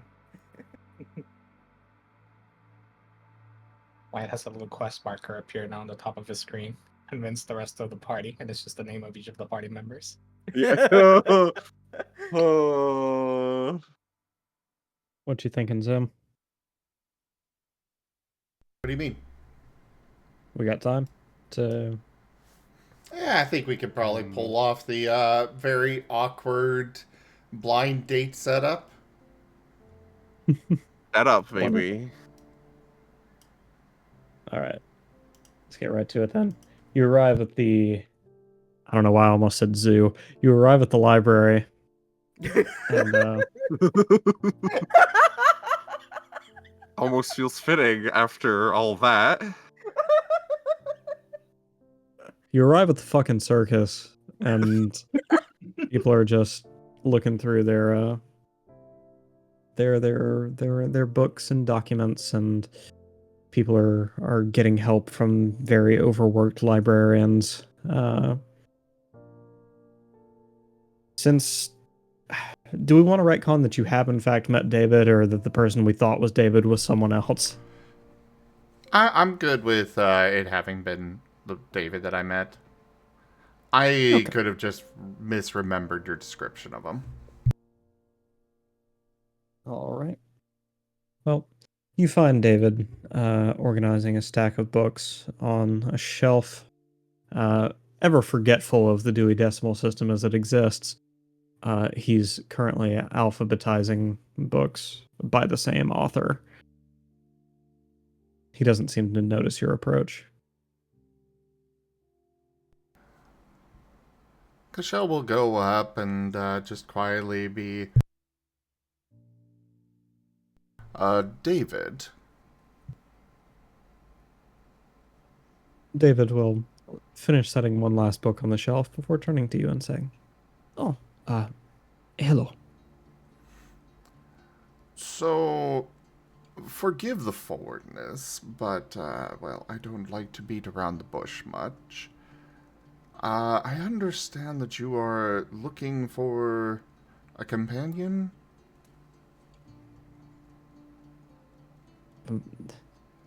Mein Gott, you are quite forward.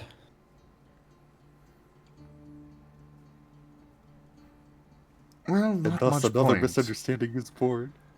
I have a member of my team that is also looking for companionship. So I was thinking we could possibly put you two on a date. This sounds like an acceptable arrangement, but who is this friend of yours? Hyro. Hyro. That's the It's too late. the Renamon. Yes? Yes.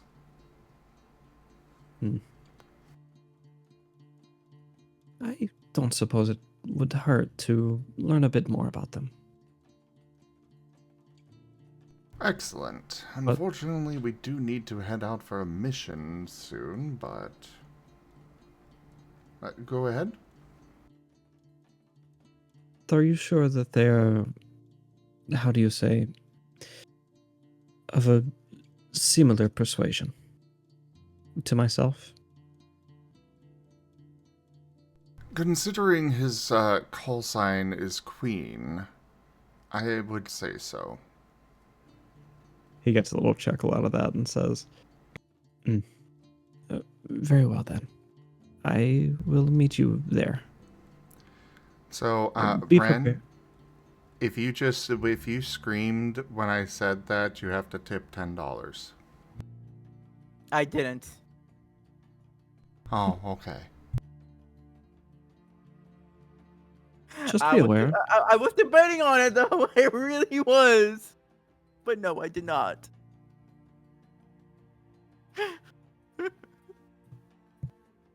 Just be aware. These parties tend to be BYOB. And what happens at these parties stays at these parties, if you get my meaning. Oh, understandable. I was figuring, I was actually figuring that you two could meet up beforehand. This is preferred much. Say, how about 7 this evening? In the mess hall is where all you two could meet up? Of course. This works. Excellent. I hope you two have a great time. Of course. And send him my regards before the time, if you don't mind. Oh, absolutely. And then he'll get back to work. A few minutes later, Hyro's got a knock on his door. Oh no. Yes. Who is it? It is Cashel.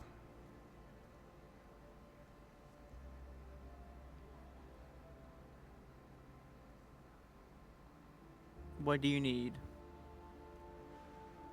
Well, I have arranged a meeting with you, between you and David. The one that works in the library, not the one on the team.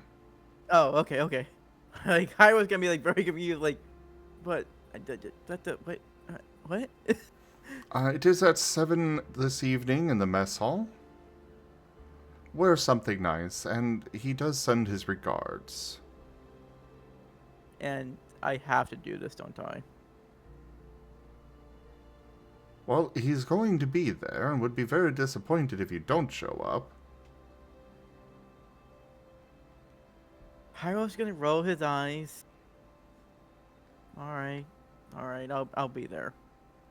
It is good to look for love amongst your own kind, you know. Hyro's gonna face palm. Of course.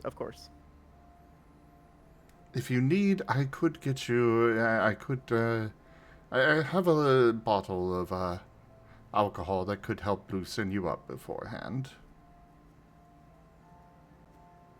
Sure, that would be helpful. This is going terribly. Are you just gonna keep putting more and more pressure until he just says that he's not interested? Hyro is just doing this because he has to, not because he wants to. Just to get Cashel off his back. Yep. Wouldn't it be really funny if he ends up really into the guy, though? Yeah, it's not happening. Why not? You don't know. David could be really sweet. Yeah, you could really hit it off with the dude. Yeah, no, not happening. Why? Probably because of the situation he's in, to be honest. Yeah, exactly. More than likely, but I imagine it's going to be one of those things where it's going to be like, okay, but I'm absolutely not going to be interested in the guy, and then it smash cuts to them just having the best time of their lives. So what you need to do, Maddie, to get it off is so you need to make him really interested in also being a Digimon so that they can hit it off and they can talk about like their trans Digimonism. Oh, I was just gonna say smash cut. Like, I don't know if I'm gonna have a great time. Smash cut to back at the con with Ido on the floor between them dancing.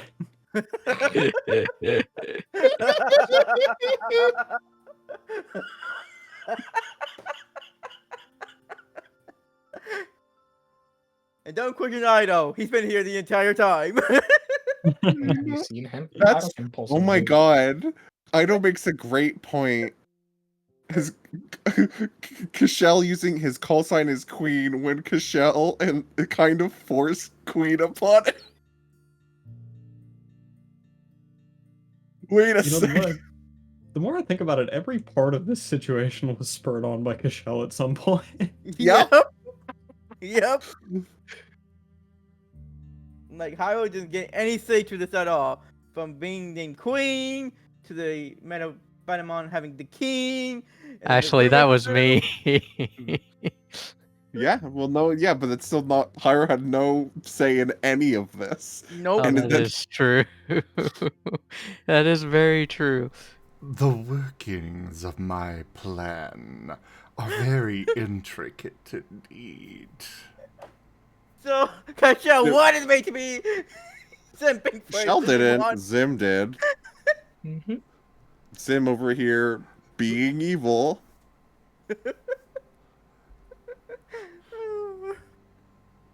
Hey, You know, Asher well, canonically exists in this world too. That is true. A little bit of the evil leaking through is fine, right? Yes, well. character bleed.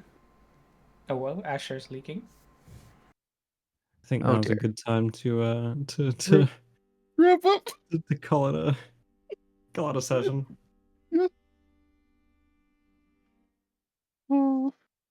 Nice cliffhanger. We got Yep, we got the blind date. Hyro getting to meet someone new, and then a very dangerous mission afterward. Yay. And then that donation goal as well, where Hyrule didn't realize what's going to happen. Oh yeah. Okay, I should say I'm not taking agency away from the player. If your character is not into him, that is your choice. Oh no, But the Battle Hyrule's gonna be... Gamamon. No. Is Hyrule- going to be. Yeah, You gotta start it Hyrule- slow though. it's gonna be a slow burn. Very slow burn. But the Battle the only thing I wanted to accomplish is that the Battle Gamamon will be into you. Yes. So whatever you decide from there is fine. Don't feel pressured to make any decision. Oh no! Once that goal was reached, like, well, the viewers want it, and I'm gonna be honest, I kind of wanted to. So That's Oh, Ren. I knew it. Slut. Fucking knew it. It is cute though. No, that's true. That's true. So you can't get together with him. You have to constantly make it a will they, won't they, and just keep setting up typicals. They can go. They can have no, their we first shouldn't. kiss. We shouldn't do that to the viewer. That'd be very rude to them. No, we're not. We're not gonna Jim and Pam this thing. But Especially for the people who are watching I, YouTube. I do need, rent money. You know, We could do other things for the relationship. Exactly. All right, we're gonna do a super special Twitch stream where we describe what happens at the party between. Yes, Era, you missed a whole bunch. What era? it's more like a ship being dropped onto Ren without his permission. Pretty Or- much. I mean, this ship is built. It has been thrust into the water. It's ready Everyone to else sail. except Ren when Ren is part of it. I have. How did Sammy cause it? No. This is my doing. Zim caused it. So it all started with that Ido doing the fan art. Yeah, can we bring that back up briefly Yes. so Era can see it? Oh, sure. I wanted to know, Era. Not only did I not have any involvement, it was purely Zim and Merl. When this Yeah. setup got brought out, the idea of like, oh, Hyrule and the Digimon should start making out or getting into each other. Wow, that's a leap. Wow! Jump cut to making out, apparently. Yeah, That's it really Ren has talking. become the we are not getting together jump cut, and they're all over each other. Well, Oh. honestly, it started with the Battle Gamamon being named king. Yep. And then it just snowballed from there. Fucking. So now the same image is back in my head. It's you guys back at the con, but it's you and the fucking Betelgamamon making out on the floor while Ido hides in the fucking corner, scared for his life.